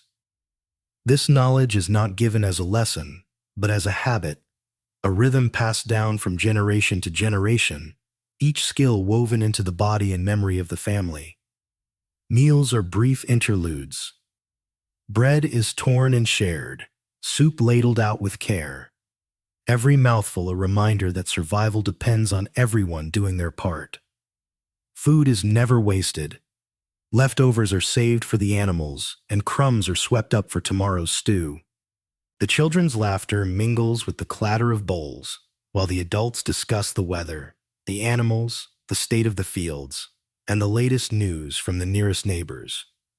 News is precious, a story of a new birth, a lost sheep, a coming storm, reminding everyone of their place in a world bigger than the Longhouse. Discipline remains constant, but so does tenderness. A child who falls and scrapes a knee is scooped up and comforted, the matron dabbing a little honey on the wound while murmuring a song learned in her own childhood. A boy who loses his temper is set to work mending nets with the grandfather, his anger slowly dissolving in the shared task.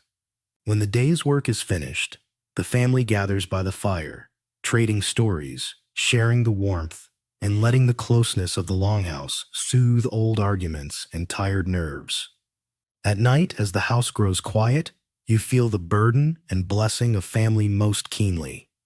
Each breath in the darkness is a shared act of faith that together you will survive the coming night, the next storm, the next hunger, the next uncertainty.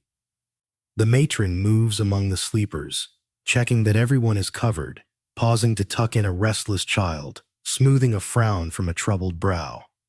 She knows every cough and sigh, every shadow that passes across a loved face. She is the keeper of the house's peace, the first to rise and the last to sleep, her presence anchoring everyone to the safe harbor of family. In the quietest hour, you understand. Family in the Viking world is not always gentle or easy, but it is always necessary. Love is fierce, practical, and persistent, woven through chores, quarrels, meals, and moments of comfort, binding each member to the house, the past, and the uncertain promise of tomorrow. Evenings in the Viking Longhouse offer a different kind of lesson in family. After the last meal, the work slows, and the fire becomes the center of every story, every whispered secret, every quiet reconciliation. The matron and the eldest daughter settle in with their spinning, the soft whir of the spindle filling the silences. The younger children play simple games on the floor, tossing bones, stacking carved pieces, or tracing runes with their fingers in the dust. The older children help the father and grandfather mend tools or whittle small objects by the firelight. These shared labors blur the lines between duty and companionship, forging bonds stronger than any argument or punishment. Sometimes there are visitors, a cousin from a neighboring farm, a trader passing through with stories from distant lands, or a wandering craftsman who brings news and laughter, and for a night or two changes the household's rhythm. Hospitality is sacred, but so is family privacy. Guests are welcomed warmly, but watched with careful respect. Everyone aware that the heart of the house is its unity. The matron makes sure every guest is fed and settled, but she never lets her guard down completely, her eyes always counting heads, noting where each child and animal is at the end of the night. As the fire burns low, stories begin in earnest. The grandfather's voice weaves tales of old gods, of heroics and hardship, of family members whose names live on only in memory. These stories serve as more than entertainment. They are warnings, encouragements, maps for the heart. Children lean in, eyes wide, soaking up every lesson, every caution, every hope that if they are clever and brave, their own stories will be told by another fire someday. The reality of the Longhouse is that everyone's strengths and weaknesses are laid bare. No illness goes unnoticed, no struggle unshared. If a child is slow to recover from a cough, the entire house adjusts. Extra chores are taken on by others. Food is saved for the sick. Herbal teas are brewed and given with gentle patience. The family's resilience is collective, a force made stronger with each hardship weathered together. Arguments are forgotten in the face of real danger. Love is measured by the willingness to bear each other's burdens as if they were your own. When the house finally goes quiet, with only the faintest light from the hearth and the slow, even breathing of the sleepers, you feel the weight and the comfort of family most of all. A closeness that sometimes irritates by day becomes a balm at night. A promise that, whatever storms may come, you will not face them alone. In the gentle dark, the Longhouse feels like a living memory, each member a strand in the story that has held families together since time beyond recall. You close your eyes, grateful for every quarrel resolved, every task shared, every moment of forgiveness and care. The brutal reality is that family is work, and sometimes heartbreak, but it is also the reason for survival. You drift toward sleep with a sense of belonging that no hardship can erase. As the night deepens and the Longhouse quiets, the rhythm of family life settles into its final, gentle cadence. The fire's last embers cast a soft glow over the room, catching the lines of faces softened by sleep, hands still curled around blankets or loved ones. The matron sits quietly for a few minutes more, her gaze drifting from each child to each sibling, her heart heavy with both the burden and the blessing of so many lives entrusted to her care. The father stretches out, boots by the door, always ready for whatever might stir outside, his presence a steady, silent anchor. In these moments, the brutal reality of family is revealed in its truest form.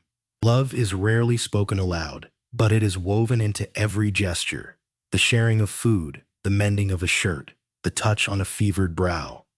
Every scold, every lesson, every shared chore is a thread, binding the family tightly together through hardship and through peace. Even the friction, the misunderstandings, and the weariness are signs that you belong here, that your presence matters. Sometimes, the weight of togetherness feels almost too much to bear. Privacy is scarce, tempers can fray, and sorrow is a common guest. Yet it is also here, in this closeness, that you find strength, drawn from voices that comfort, from hands that help, from memories that offer hope in the face of each new dawn. Family in the Viking world is not simply a matter of blood, but of constant, chosen labor. To forgive, to protect, to teach, to endure. So, as you drift off beneath the rough woolen blanket, let the soft chorus of sleeping breaths and the steady warmth of the fire ease you into rest. Know that in this house, every burden is shared, every joy multiplied, every night survived by the persistence of hearts united. If you're still awake, thank you for being part of this story. Leave a comment about the moment that spoke to you most, and subscribe for more quiet journeys through history. Sleep well, and may your own home, however humble, hold you with the same unbreakable care. Tomorrow, when the work begins anew, you will carry with you the quiet strength of those who learn to live and love as one. Tonight, drift gently into the shadows of the Viking Longhouse, where a quieter story unfolds at the edges of the firelight, the world of the thrall. Not every resident is kin, nor every labor a matter of family. Here, woven into the fabric of daily life, are those whose names are seldom spoken with affection or pride. The thralls, slaves in all but name, carry burdens that are both visible and invisible, shaping the household in ways often overlooked by the free. Imagine opening your eyes before the rest, your sleep shallow and fitful, every sound and movement filtered through the expectation of command. There's no place for dreaming. Your bed is a patch of straw, sometimes near the door, sometimes by the animals. If you're lucky, the blanket you clutch has not been claimed by another in the night. You rise quietly, careful not to wake the household, knowing any delay will be noticed. The first tasks are always yours. The chamber pots, the ashes from the hearth, the early fire coaxed to life from dying embers. You move through the routines as if invisible, your presence taken for granted. You wash your face at the cold basin, sometimes the only clean water you'll feel all day. You feed the animals, gather eggs, draw water, sweep the floor. If you are young or quick, you may be sent for wood, or out to the stream for fish, or across fields to gather herbs. The work is endless, and always someone is watching. Always you are measured against an impossible standard. Fast enough, thorough enough, never enough to claim your own rest. You quickly learn the difference between what is said and what is meant. The matron's voice may be gentle with her own children and brisk with you. The farmer may nod approvingly to his sons and offer only a silent glare in your direction. Even the children sense the boundaries, sometimes imitating the adult's commands or testing the limits of their own authority over you. You keep your eyes lowered, your response is short. Your laughter is careful, never too loud, never at the wrong moment, always checked by the knowledge that joy, like comfort, is not truly yours to claim. Meals mark another division. The family eats first, their bowls full and their bread fresh. You stand to one side, hands folded, waiting for what remains. Sometimes you are offered a piece of cheese, a bit of stew, a crust of bread still warm from the hearth. Other times, you settle for scraps, licking your fingers, hungry but never desperate enough to steal. You know the rules. Gratitude is expected, but too much eagerness can earn you a sharp word or a harsher task. The other thralls, if there are any, exchange glances, a silent camaraderie born from endurance. Your chores blur together, one flowing into the next, until even your hands seem to move without your will. The midday sun, when it shines, finds you outside mending a fence, shoveling manure, gathering fuel for the fire. In winter, you trudge through snow and wind, your cloak thin, your boots patched so many times they barely hold together. In summer, you sweat beneath the heavy sun, scratching at insect bites and wishing for the shade that is always reserved for someone else. You hear the family talking, telling stories, sharing jokes, planning the next day's work. You listen, sometimes invisible in the corner, sometimes summoned for a chore and then dismissed. There is a strange comfort in being overlooked, even as you long for a kind word or a simple thank you. The other thralls become your family of necessity. Together, you share complaints and hopes, sometimes passing secret bits of food or a whispered memory from a lost home. The matron may send you on errands into the woods, trusting that you will return not because she believes you are loyal, but because she knows that no other home will take you in. Sometimes you dream of leaving, of running until the Longhouse is only a distant shadow on the horizon. But you know the stories of those who tried and were caught, returned bruised and broken, punished as a lesson for all. Freedom is a word you turn over in your mind, fragile and uncertain, a wish that flutters just out of reach. At night, after the family gathers by the fire and the children are tucked in, you finish your last chores in the quiet. The fire's warmth fades as you clean the ashes, stack the wood, check the doors and windows. You slip into your corner, wrapping your blanket tight, listening to the house as it settles into sleep. Your body aches, your spirit is tired, but in the hush of darkness, you let yourself imagine, just for a moment, a life where your time, your labor, your hope belong to you and no one else. The Longhouse sleeps on, unaware of your quiet rebellion, your persistent, gentle dream. Sleep comes fitfully, broken by the needs of others. A thirsty child, an animal in distress, a whispered command from the matron. You rise each time, moving through the tasks with a patience you did not know you possessed. Your reward is the knowledge that you have survived another day. Tomorrow, the cycle will begin again, and you will endure, because you must, because you have, because that too is its own kind of strength. The days for a Viking thrall are never truly their own. As dawn becomes day, you work beneath the gaze of the household, your tasks as varied as the needs of the season. If the matron trusts you, she may set you to baking bread or spinning flax, trusting that you will not waste what little the house possesses. If you are new or have drawn her doubt, the worst work is yours. Hauling night soil to the fields, scouring pots blackened with years of soot, mucking out pens ankle-deep in filth.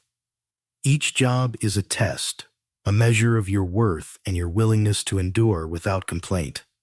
You become an expert in patience.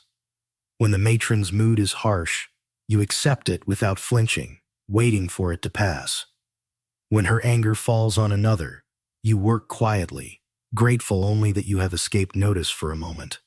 Among the family, even children hold power over you. A careless command, a prank at your expense, a task assigned just to see if you will falter. The hierarchy is unyielding, enforced with small cruelties and sometimes a rare moment of mercy. You learn to accept the injustice, to swallow anger, to let words slide away like water from a stone. Still, not every hour is burdened with hardship. In the rare, unsupervised moments, you snatch what solace you can. A few seconds to warm your hands by the fire, a soft patch of moss under the trees, the taste of wild berries found while gathering kindling. Sometimes, another thrall will sing a quiet song from their homeland, and you let the unfamiliar tune soften the ache of longing inside you. These fragments of beauty do not belong to you, but you borrow them, tucking them away for the lonely hours that follow. Some members of the household treat you with quiet kindness, even if they would never admit it aloud. A child may slip you a bit of cheese when no one is watching. The eldest daughter may look away as you take a second helping of soup.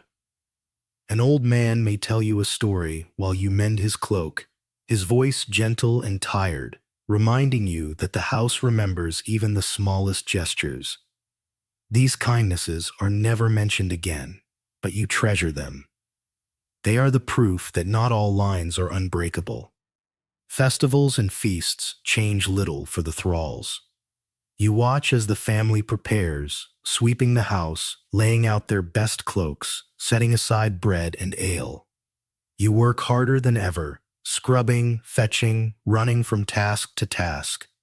During the meal, you hover at the edge of the room, refilling bowls, clearing dishes, catching glimpses of laughter and song.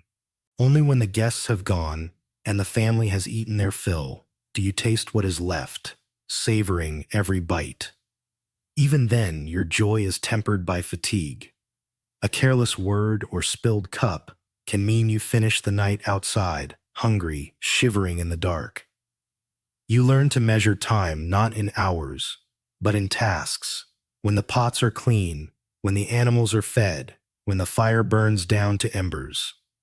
You mark the seasons by the heaviness of your cloak, the sharpness of the wind, the change in the household's mood. In spring, you gather nettles and herbs. In summer, you rise before the sun to tend the fields. Autumn brings the frantic work of harvest, your hands stained with earth, your back aching with effort. Winter means long hours indoors, the cold biting through the thin walls, your labor more vital than ever. Evenings offer little rest. When the others laugh and tell stories, you clean, mend, and tend the animals. When they sleep, you check doors and windows, sweep the hearth, set aside food for the next day. You are the last to rest, the first to rise, your body trained to respond to every sound. A cry in the night, a broken latch, a storm that rattles the roof. Sleep is a patchwork of shallow dreams, interrupted by duty and the knowledge that every dawn will demand the same endurance. The seasons pass and your place in the household settles into a kind of uneasy permanence. The other thralls, if there are any, become your quiet companions, each of you understanding more from a glance than from words. Sometimes, you share stories and whispers when the work is done, each tale a thread connecting you to lives and lands left behind. You learn fragments of each other's languages, trade advice on mending clothes or soothing aches, and sometimes laugh softly together at the absurdity of it all. Even so, friendship is cautious, forged under the weight of shared hardship and the knowledge that any show of unity is watched carefully by the free. Sometimes, you are sent with another thrall on errands, to neighboring farms or the village market. You keep your eyes low, hands folded, moving quickly through the bustle of free men and women. You hear stories of a thrall who won his freedom after years of service, of another who was sold and vanished, of a child born in the house and growing up knowing no other world. These stories are not warnings or inspiration, but reminders that fate can change with the whim of another. You do not hope for rescue. You hope only to last, to see another season, to claim small pieces of peace wherever you find them. Punishments are part of your world, sometimes sudden, sometimes threatened for days before being carried out. They are rarely dramatic, but always effective. Extra chores, meals withheld, time spent outside in the cold. More serious offenses, running away, theft, defiance, can mean a beating, or a public shaming, or worse. You learn quickly that obedience is not just expected, it is necessary. Yet, even within these strict boundaries, you hold tight to what remains of yourself.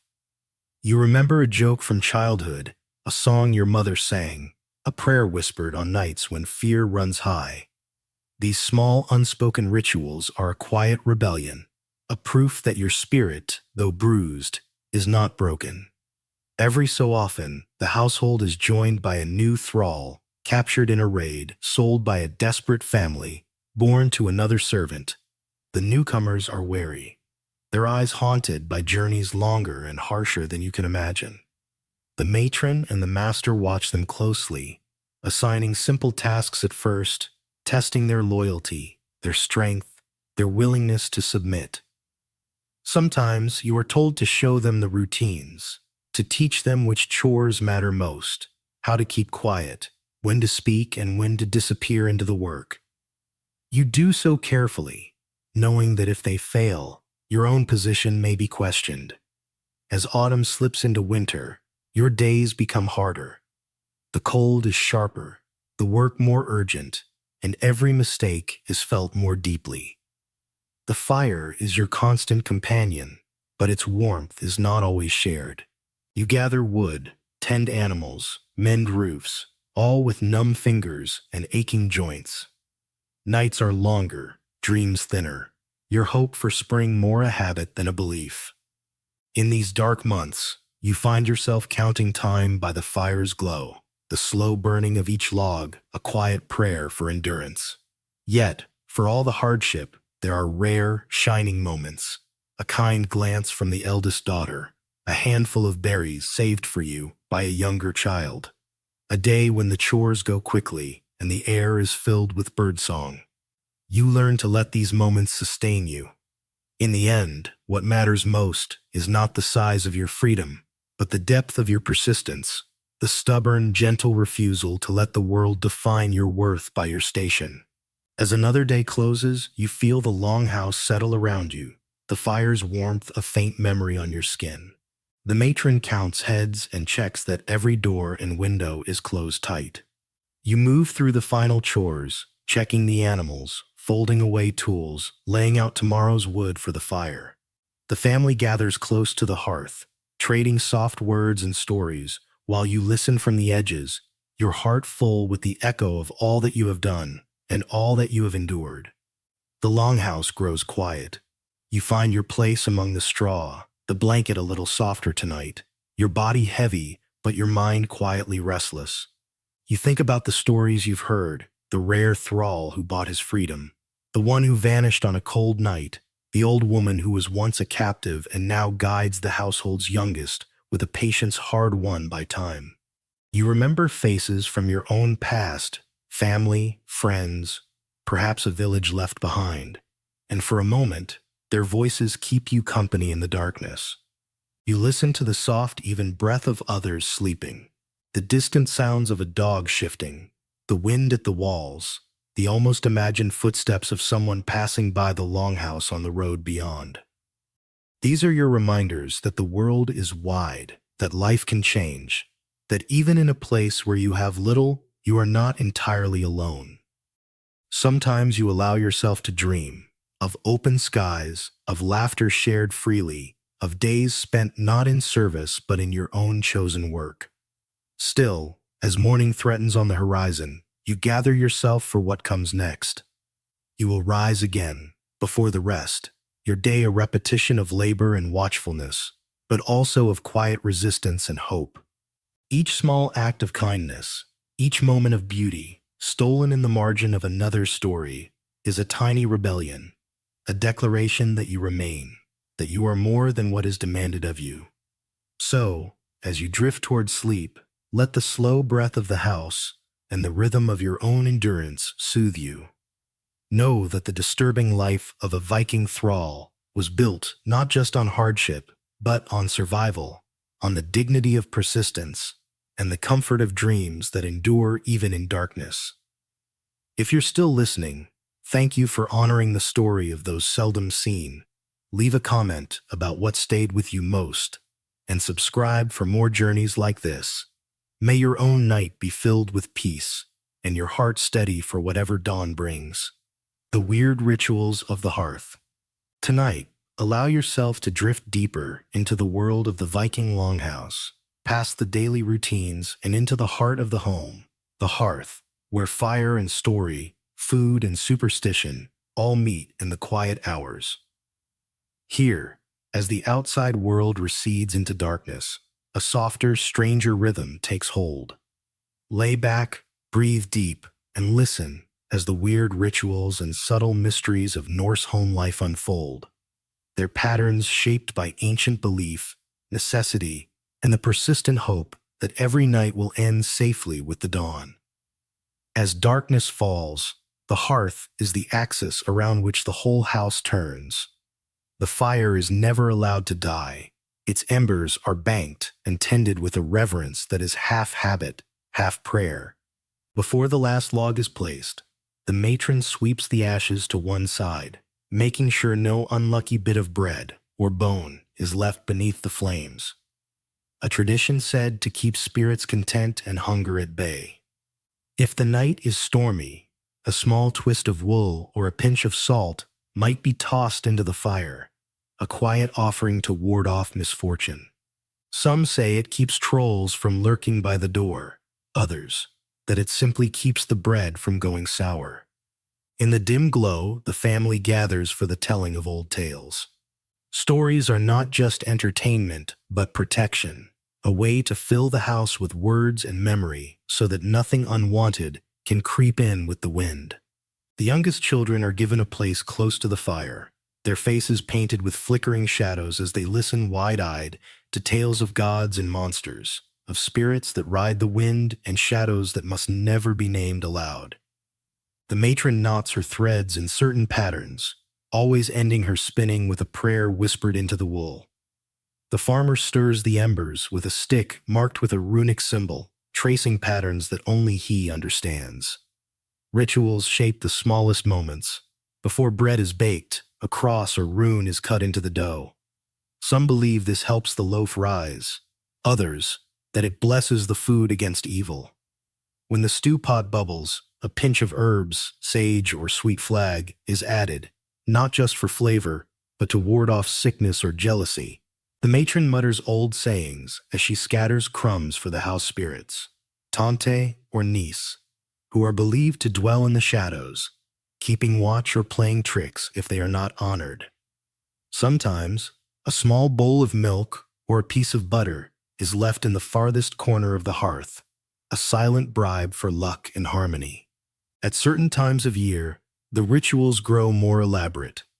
During the long winter nights, the family observes the old Yule customs, burning a special log brought in from the forest, hanging garlands of greenery, leaving offerings for the spirits that travel between worlds when the nights are longest.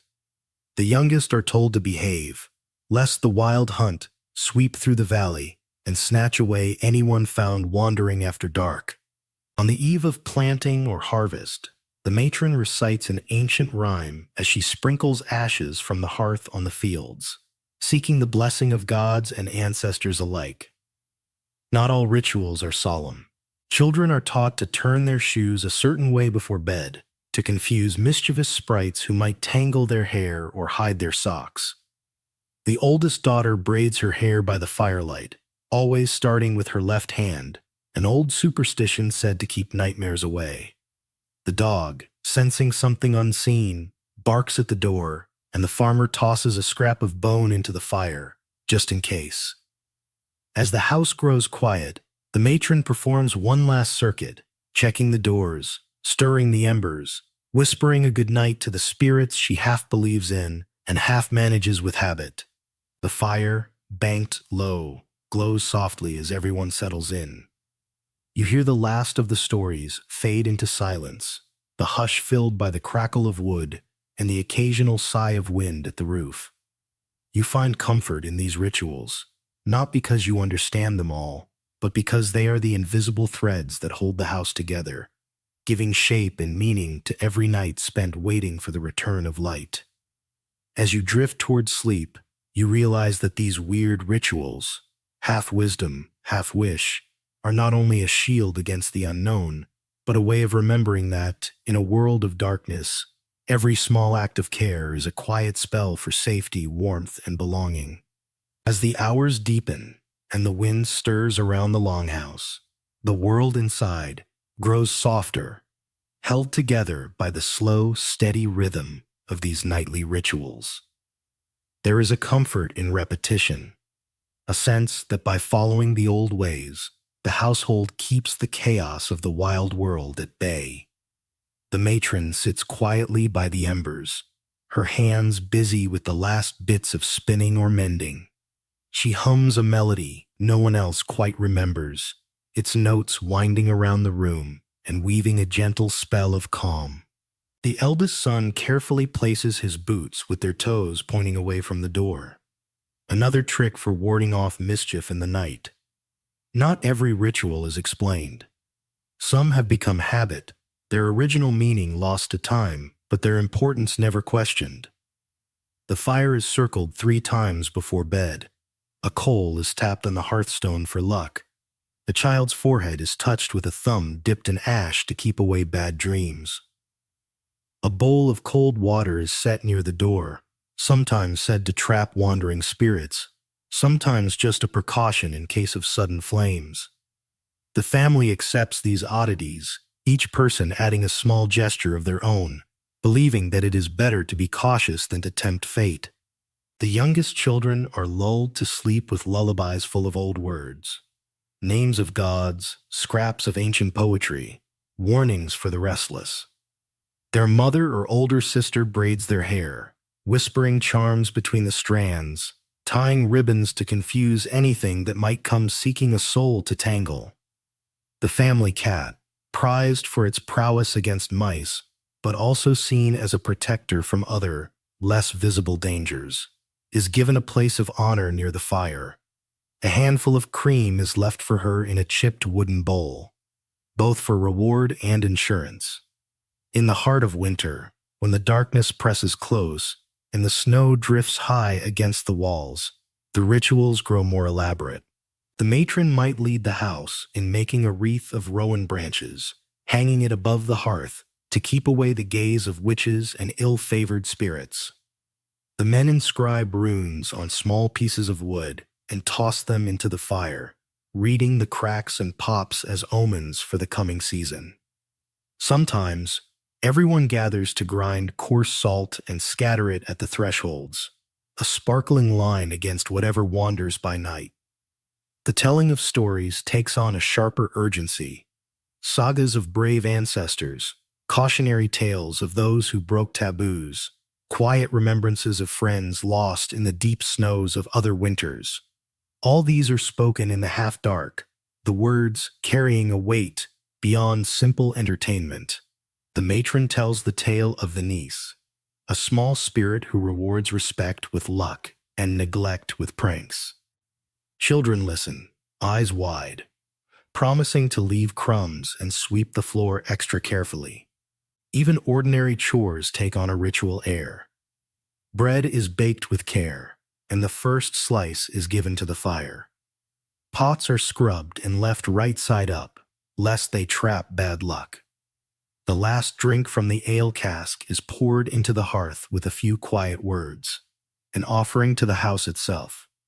When someone falls ill, herbs are hung from the beams, and the matron recites a charm over a bowl of water, flicking drops toward the ailing child with a sprig of yarrow.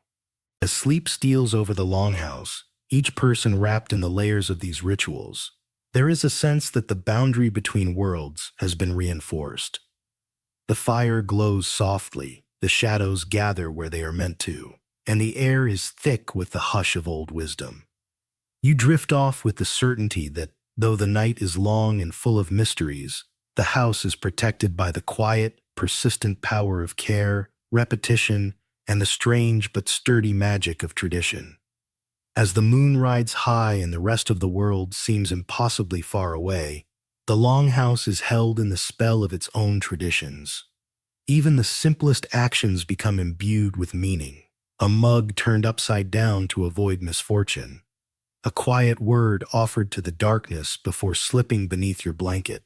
You see how every member of the house carries these habits, some out of deep belief, others simply for the comfort of routine. The oldest among you remember the stories their grandparents told, passing along superstitions with the same gentle insistence as a family recipe. Sometimes, a visitor brings new customs, or a twist on an old one.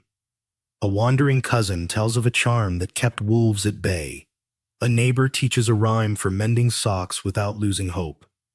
Each addition is weighed, tried, and if it seems to work, woven into the household pattern. In this way, the rituals evolve, adapting to new fears, new seasons, and the changing fortunes of the family. It is not just the fire or the food that warms the house, but the invisible net of these shared practices, binding everyone together with invisible threads. On rare occasions, a crisis tests the boundaries of belief. If a child is lost in the woods or an animal sickens for no clear reason, the matron may call for a special ritual, burning herbs, singing an old song, inviting the neighbors to join in a circle of comfort and hope. These moments remind everyone that even the strongest routines cannot control the world outside, but they can help the house endure whatever comes. The act of gathering, of doing something together, becomes its own magic, a way to reclaim peace after fear. There are times when the rituals seem almost playful. Children challenge each other to walk backward around the hearth without stumbling, claiming it will bring a lucky dream. Someone tries to whistle up the wind for a warm spell, or the youngest dares to peek into a dark corner and declare that the house spirits are pleased. Even the matron, usually practical and stern, allows a small smile at these antics, knowing that laughter is as protective as any prayer. As the night stretches on, the fire dims and the house settles once again. The matron makes one last check of the room, tucks a dropped sock into its place, and whispers her own private wish to the embers. You watch the shadows shift on the walls, feeling the weight of all the rituals, charms, and stories that keep fear at bay.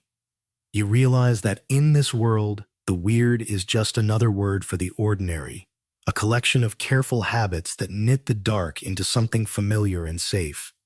The hearth is at last banked low, the voices have faded, and everyone has found their place in the quiet.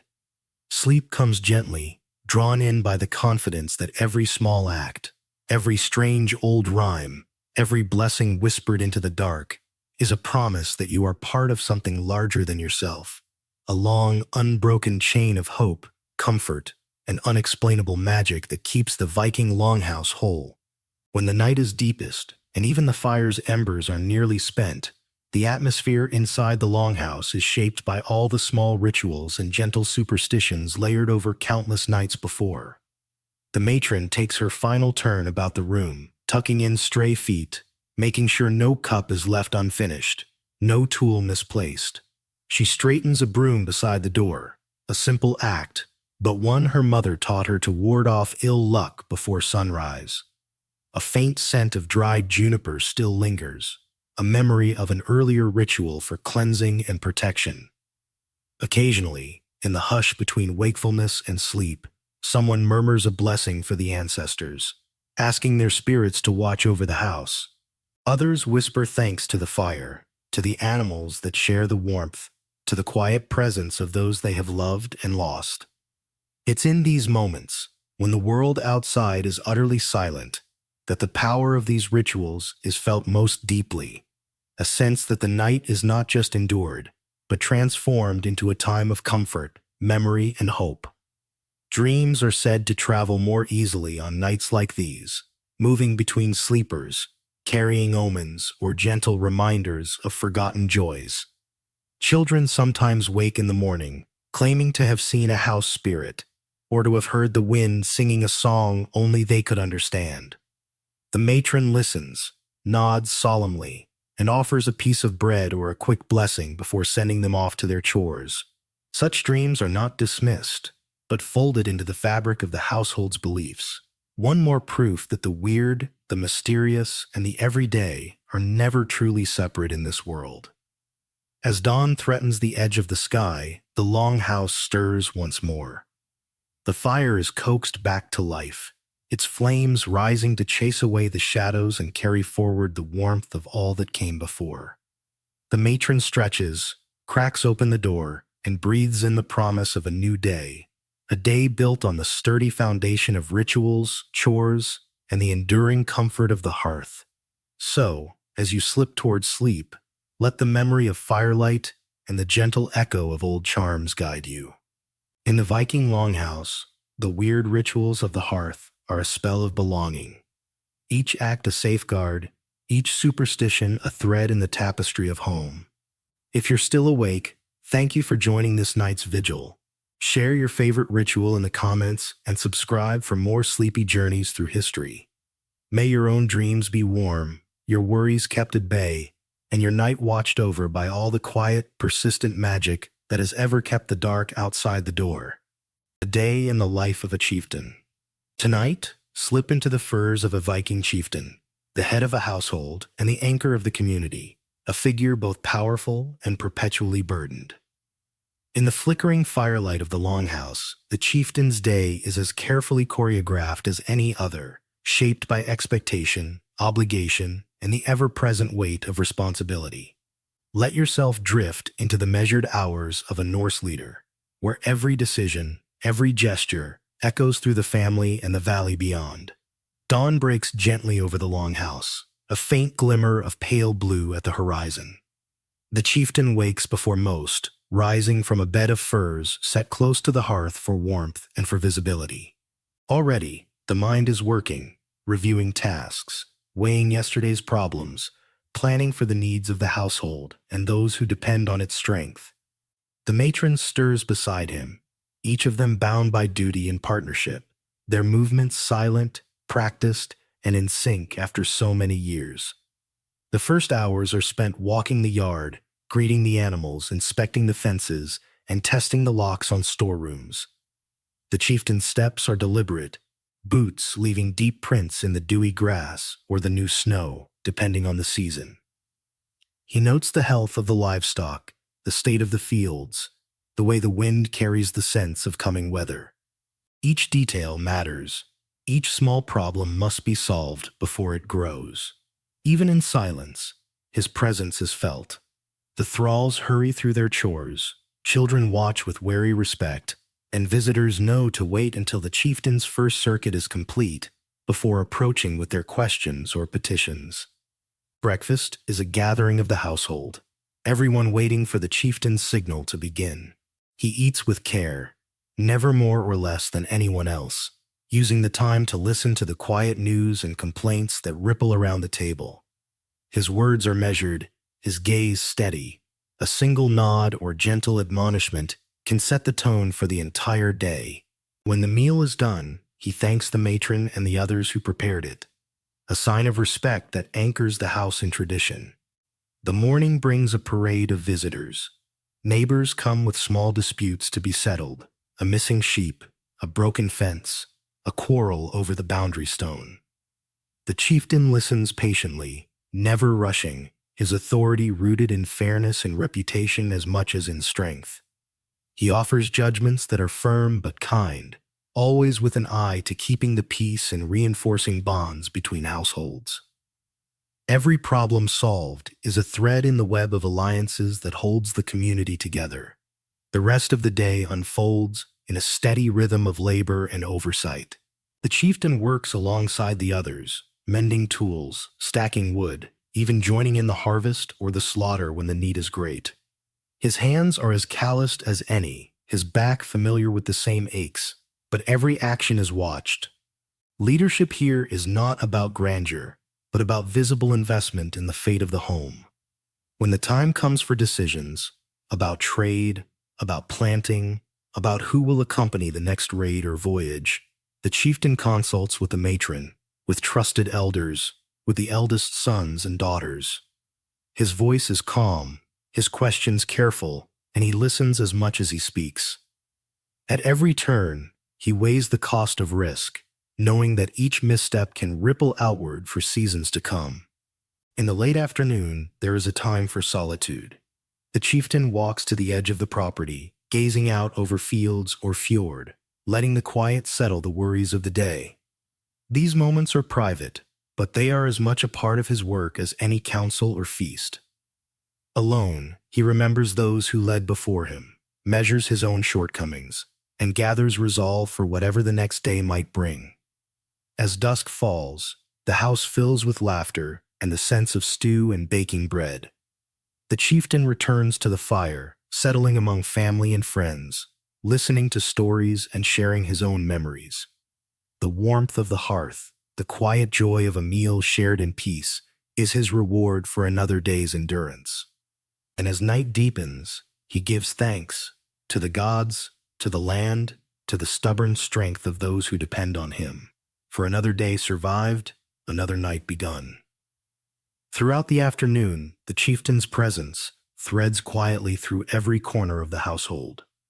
He is everywhere and nowhere, a figure whose absence is immediately noticed, whose word, however soft, steers the current of the day. He moves from the field to the barn, checking the progress of repairs or stopping to help dig a new trench for water runoff. When the matron confides that a barrel of salted fish is running low, he arranges for a trading trip to the village, carefully selecting which goods to offer and whom to trust with the errand. Every act of foresight, every detail remembered, becomes another safeguard against misfortune in the hard seasons ahead. The chieftain's duties are not always visible. Sometimes they are measured in quiet observation, the noticing of a child's worry, the patience to listen to an old man's advice, the gentle way he settles a brewing argument between sisters over borrowed ribbon or a cracked mug. The matron is his confidant and closest ally. Together, they anticipate the changing moods of the house, planning meals and chores to balance both need and morale.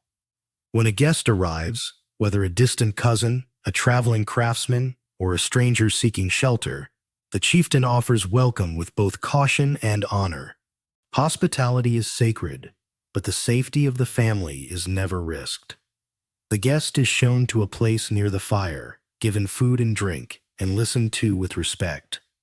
But the chieftain's eyes never stray far from his own, always weighing the stranger's stories and intentions against the rhythms and secrets of his home.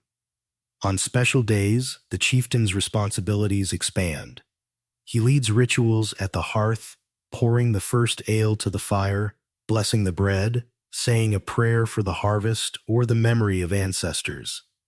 The family watches, repeating the gestures, believing in the quiet magic of tradition as protection against the unpredictability of fate.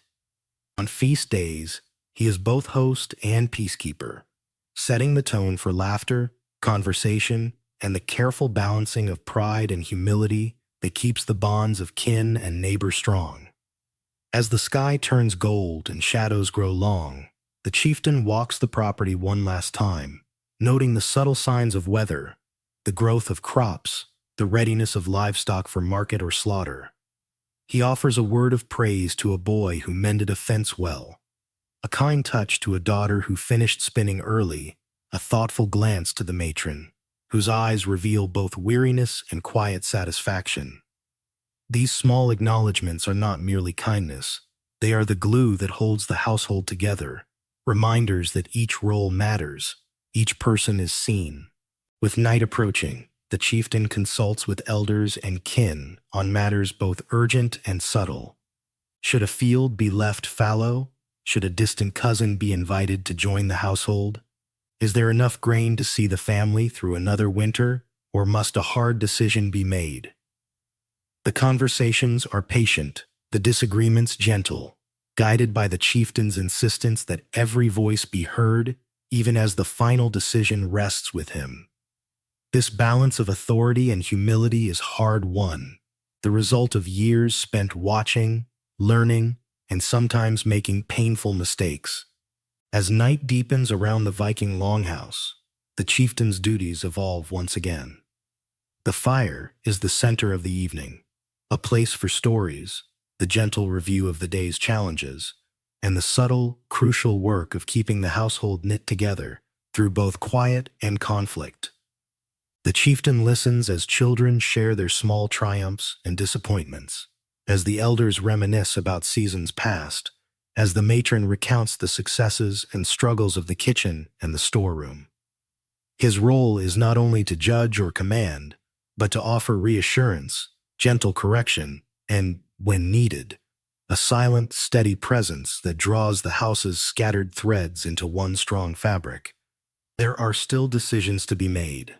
A neighbor arrives late, asking for advice on a sick cow or a dispute over a stretch of land.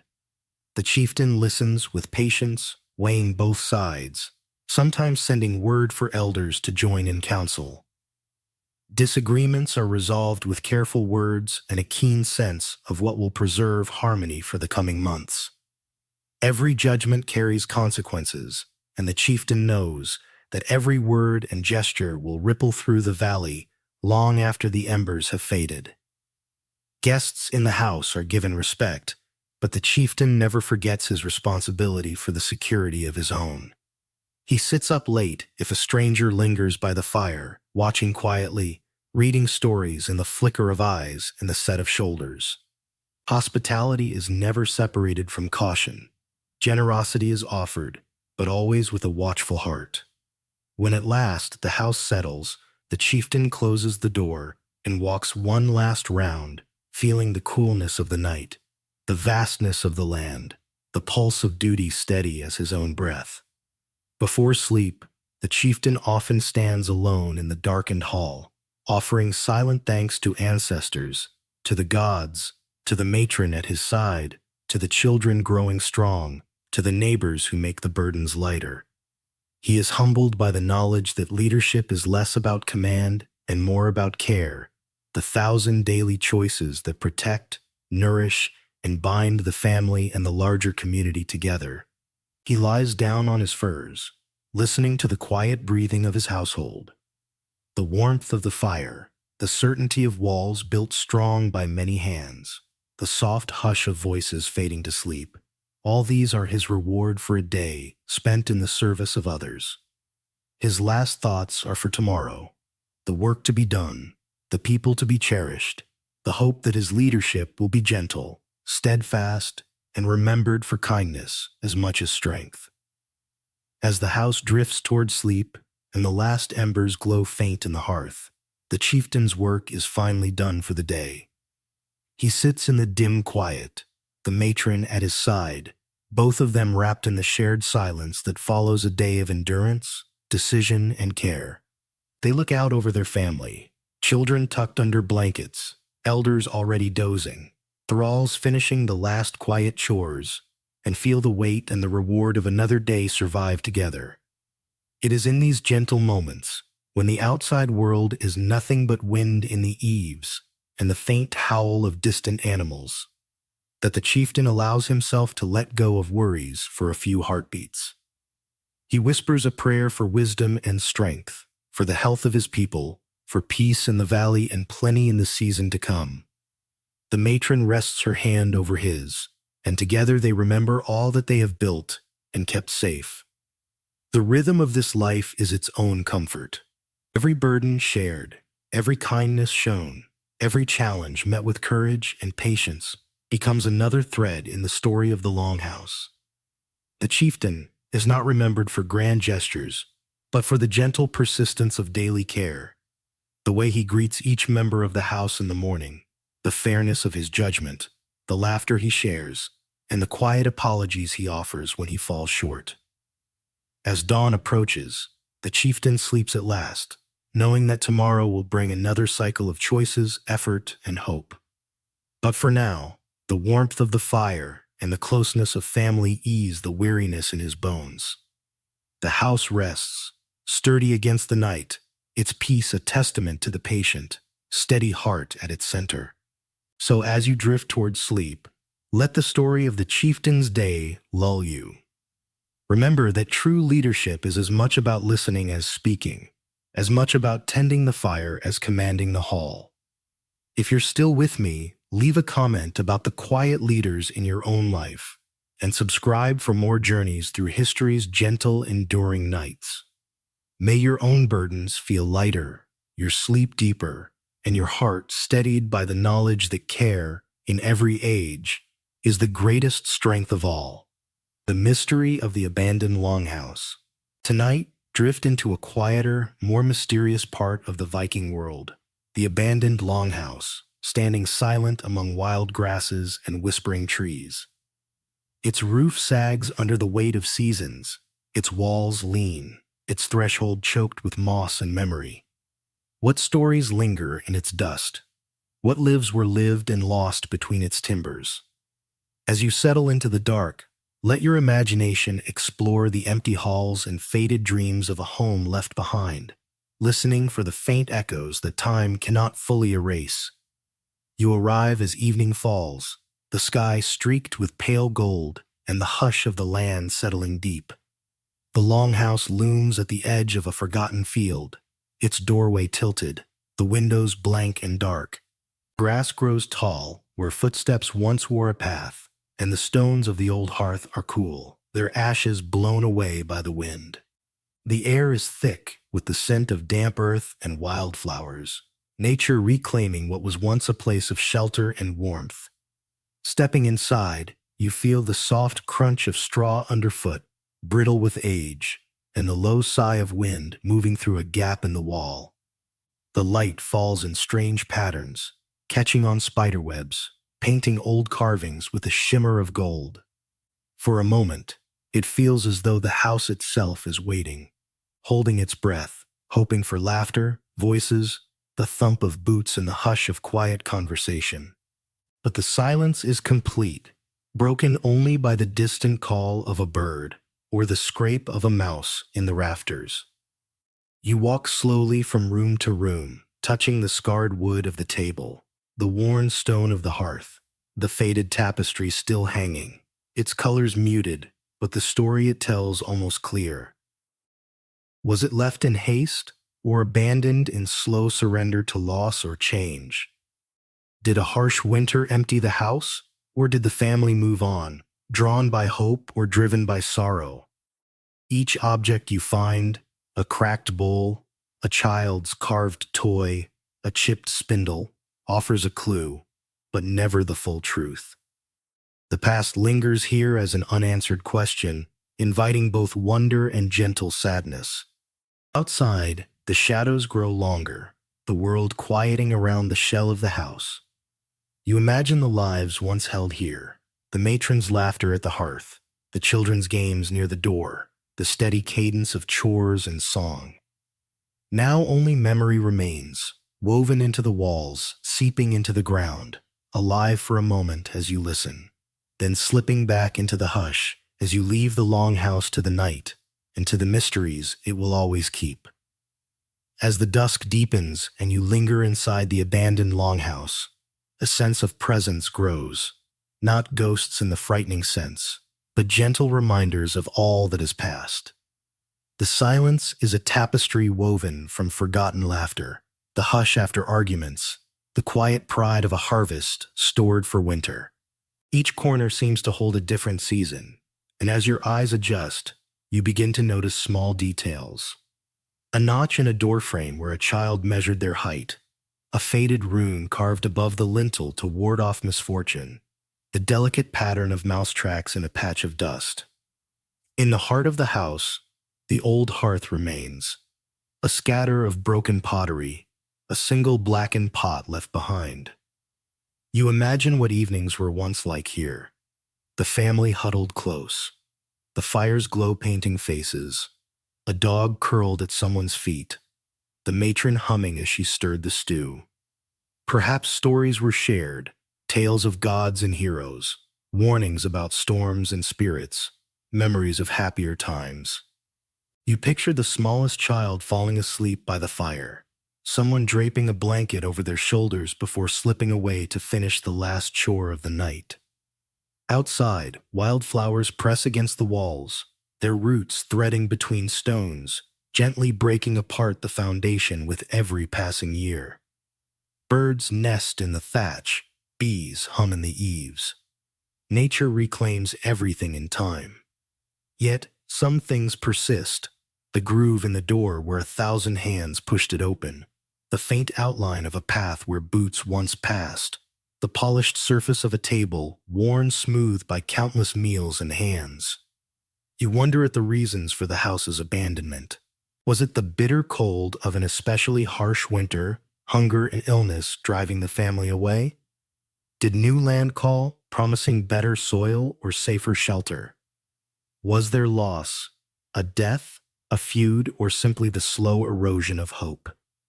The house keeps its secrets. Only the wind and the shifting sun tell the story now, shadows moving slowly from one end of the room to the other. Still, you feel a sense of peace in this quiet place. The story of the Longhouse did not end in fear or tragedy, but in the gentle surrender to change and the passage of time.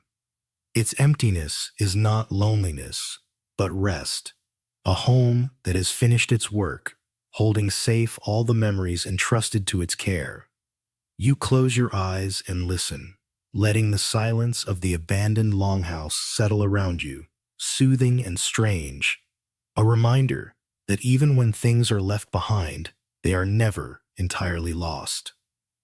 As the evening settles into true night, you continue exploring the edges of the longhouse, each small detail revealing new mysteries and gentle reminders of those who came before. A cracked wooden spoon lies in the corner, its handle worn smooth by years of use. By the wall, a heap of broken reeds and a tangle of yarn suggest a long-forgotten project, paused in haste and never resumed.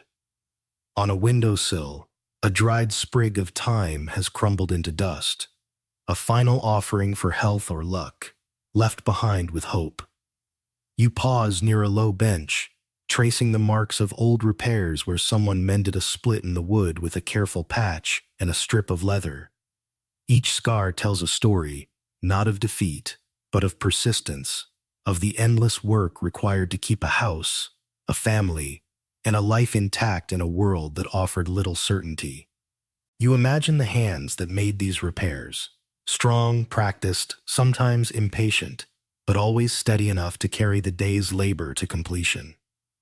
The more you look, the more you sense how many lives have passed through this place. Perhaps a guest once left a token of thanks, a small bead or a whittled charm now lost among the straw.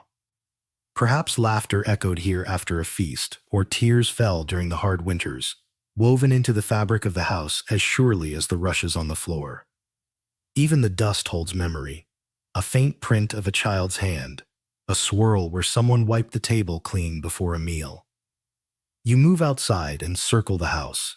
The yard is tangled, but you notice the remains of an herb garden, the stones of an old well, the faintest line of a fence marking the boundary between home and wilderness. A willow tree leans over one end of the roof, its roots clutching the earth with silent strength.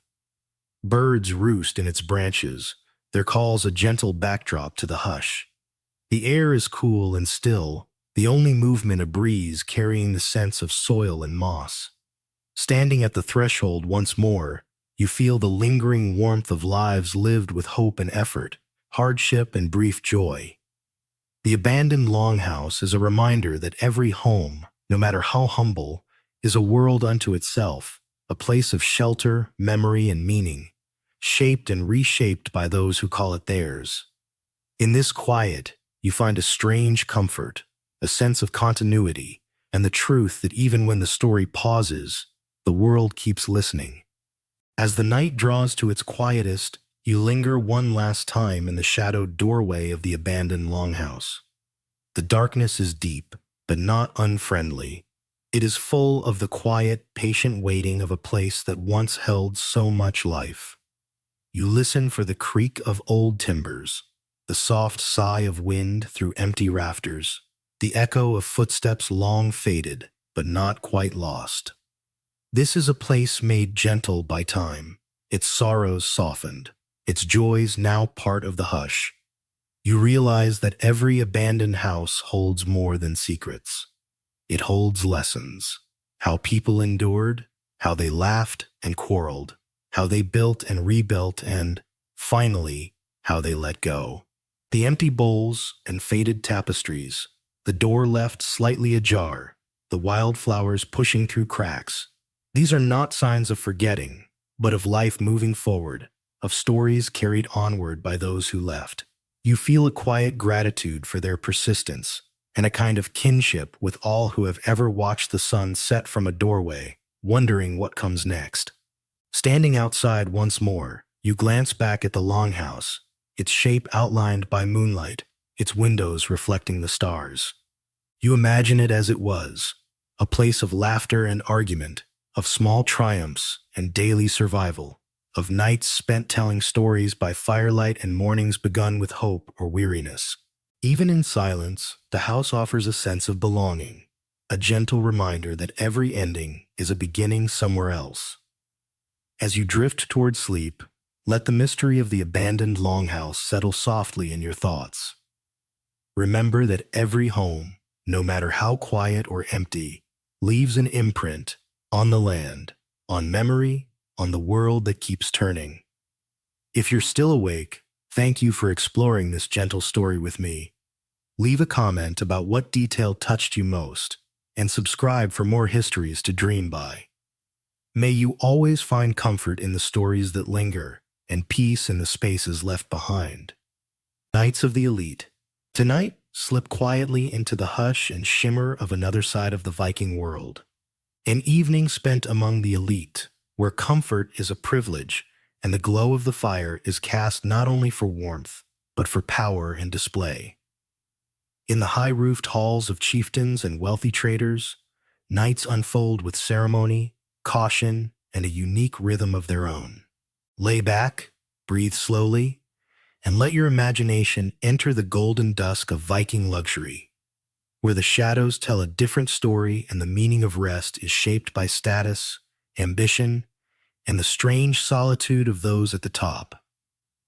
The Longhouse of the Elite stands apart from its neighbors, larger, better built, and filled with the low murmur of many voices. The walls are hung with tapestries from distant lands, their patterns painted with scenes of gods, battles, and distant fjords. Furs are spread across the benches. Gold and silver gleam in the lamplight, and the air is thick with the sense of roasted meat, sweet herbs, and rare, imported spices. Every surface proclaims wealth, and every detail is meant to impress. The fine carving on the beams, the horns lined up in careful rows, the shields shining above the hearth. As evening falls, guests arrive, neighbors hoping for favor, traders bearing gifts, poets and storytellers invited to entertain and praise.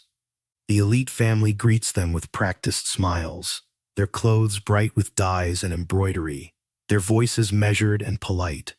The head of the household, chieftain or merchant, moves easily through the room, bestowing welcomes, seating each guest according to rank, and always keeping an eye on the delicate balance of power. Hospitality is a weapon and a shield, and the rituals of greeting are as carefully orchestrated as any feast. The meal itself is a performance. Dishes are served by attendants in fine tunics, the best cuts placed before the most honored guests. Horns are filled with mead and passed with a flourish, every toast another thread in the web of alliances and rivalry that binds the hall. Conversation is lively but cautious, old stories told and retold, questions asked with an eye to opportunity or danger. Children of the house listen, learning early how to speak, when to laugh, and how to turn a compliment into a promise of future loyalty.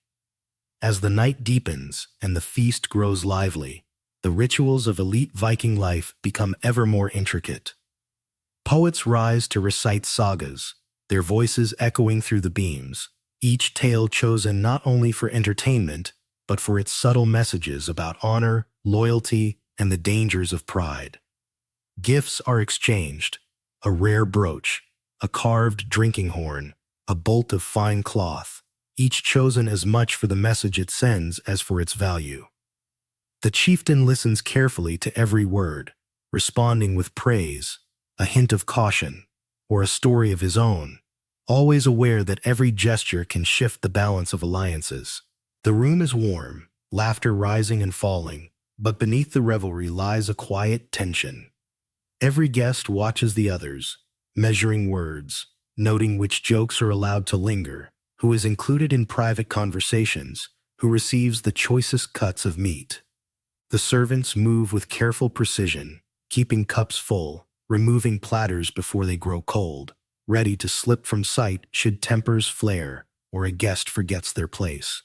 The women of the house gather at their own tables, embroidering or spinning, sharing stories of trade, marriage, and old family feuds. Their words are as sharp and meaningful as the men's boasts. Every exchange a careful step in the dance of status and influence. Younger daughters learn by watching how to greet an unexpected visitor, how to signal pleasure or displeasure with nothing more than a raised eyebrow or a measured pause. The power in the room is diffuse, passed back and forth in 100 small gestures, felt in the way the head of the household listens more closely to some than to others.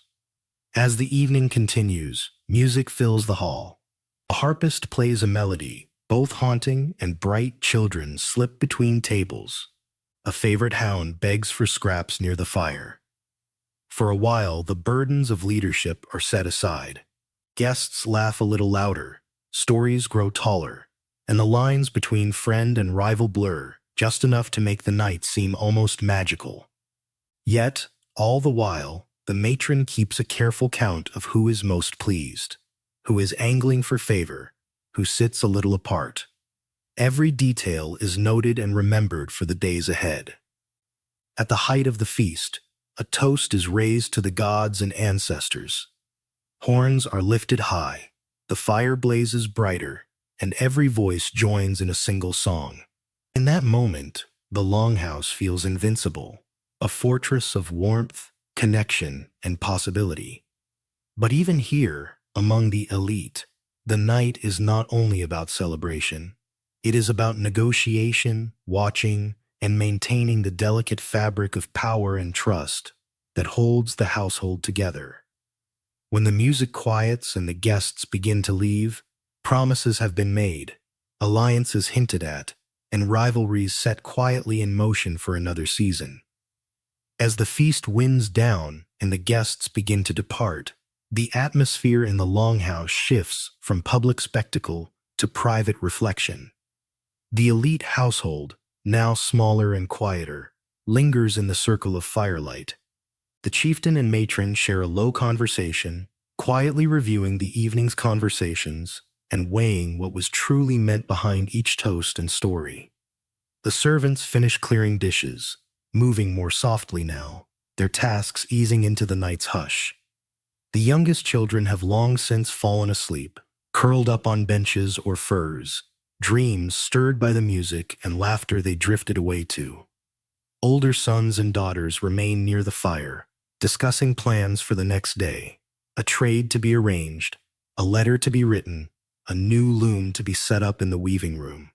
The matron offers final words of advice, her tone both tender and practical, a reminder that even privilege demands diligence and care. When the last guest's footsteps fade from the yard, the household draws close for a brief moment of genuine rest. The chieftain thanks those who served the table, a gesture both gracious and strategic. The matron tucks a younger daughter into her bed of furs, smoothing hair from her brow and singing a quiet lullaby in the old tongue, a melody for good dreams and safe sleep. The fire is banked low, the lamps are extinguished one by one, and the silence that follows is deep and clean. For all the glitter and spectacle, the reality of elite life is not freedom from worry, but a different kind of watchfulness. A need to remember every promise made and every word spoken. To be always prepared for tomorrow's demands. The matron sits with her needlework a little longer. The chieftain records a thought or two for the coming council, both of them aware that the peace of this night is built on layers of effort and the careful navigation of power. Sleep comes slowly, even here. The weight of status and responsibility is never fully set aside. Dreams drift through the quiet, some of them haunted by old rivalries or hopes yet unfulfilled, some as simple as the memory of laughter at a table full of friends. The fire's glow fades, the Longhouse settles, and in the hush, even the elite are reminded that every heart, no matter how privileged, yearns for rest, safety, and the promise of another dawn. As true night settles over the great Longhouse, The world outside retreats into darkness, and the last flickers of firelight reveal a quieter, more vulnerable side of life among the elite. The chieftain lies awake for a time, replaying conversations and considering tomorrow's plans. The matron closes her eyes with a quiet sigh, her mind tracing the pattern of the day, already planning the next feast, the next weaving, the next careful step. All around, the house breathes in unison, its quiet a shield against whatever storms or ambitions may wait just beyond the walls. Here, in the final hush, the trappings of wealth fall away. Jewels and furs are set aside, boots and cloaks laid neatly for the morning, the great hall transformed from a stage for power to a cradle for dreams. You sense that, in these moments, the worries of the powerful are not so different from those of any household: the hope for health, the fear of loss, the yearning for harmony and belonging. The elite lie as everyone does, with hands folded on their chests, hearts open to the silence, drifting on memories, regrets, and the simple comfort of being together at the end of another day. Outside, the wind may rise or rain may patter against the sod roof, but the Longhouse holds firm, kept safe by the same hands and hearts that tended the fire and welcomed the guests. Inside, sleep finally claims everyone. The dreams of the chieftain, the matron, the children, and the servants mingle, their worries and wishes woven into the quiet that carries the night from midnight to the first promise of dawn. So as you drift towards sleep, let the memory of warmth, ritual, and quiet ambition keep you company. Even among the privileged, the longing for rest, the hope for peace, and the bonds of family are what shape the meaning of every night. If you're still listening, thank you for joining me on this journey through the soft shadows of the Viking elite. Leave a comment with your favorite moment, and subscribe for more gentle explorations of the past. Sleep well, knowing that comfort, like community, is made in the ordinary hours shared with those we trust most. May your own night be safe, your heart light, and your rest complete.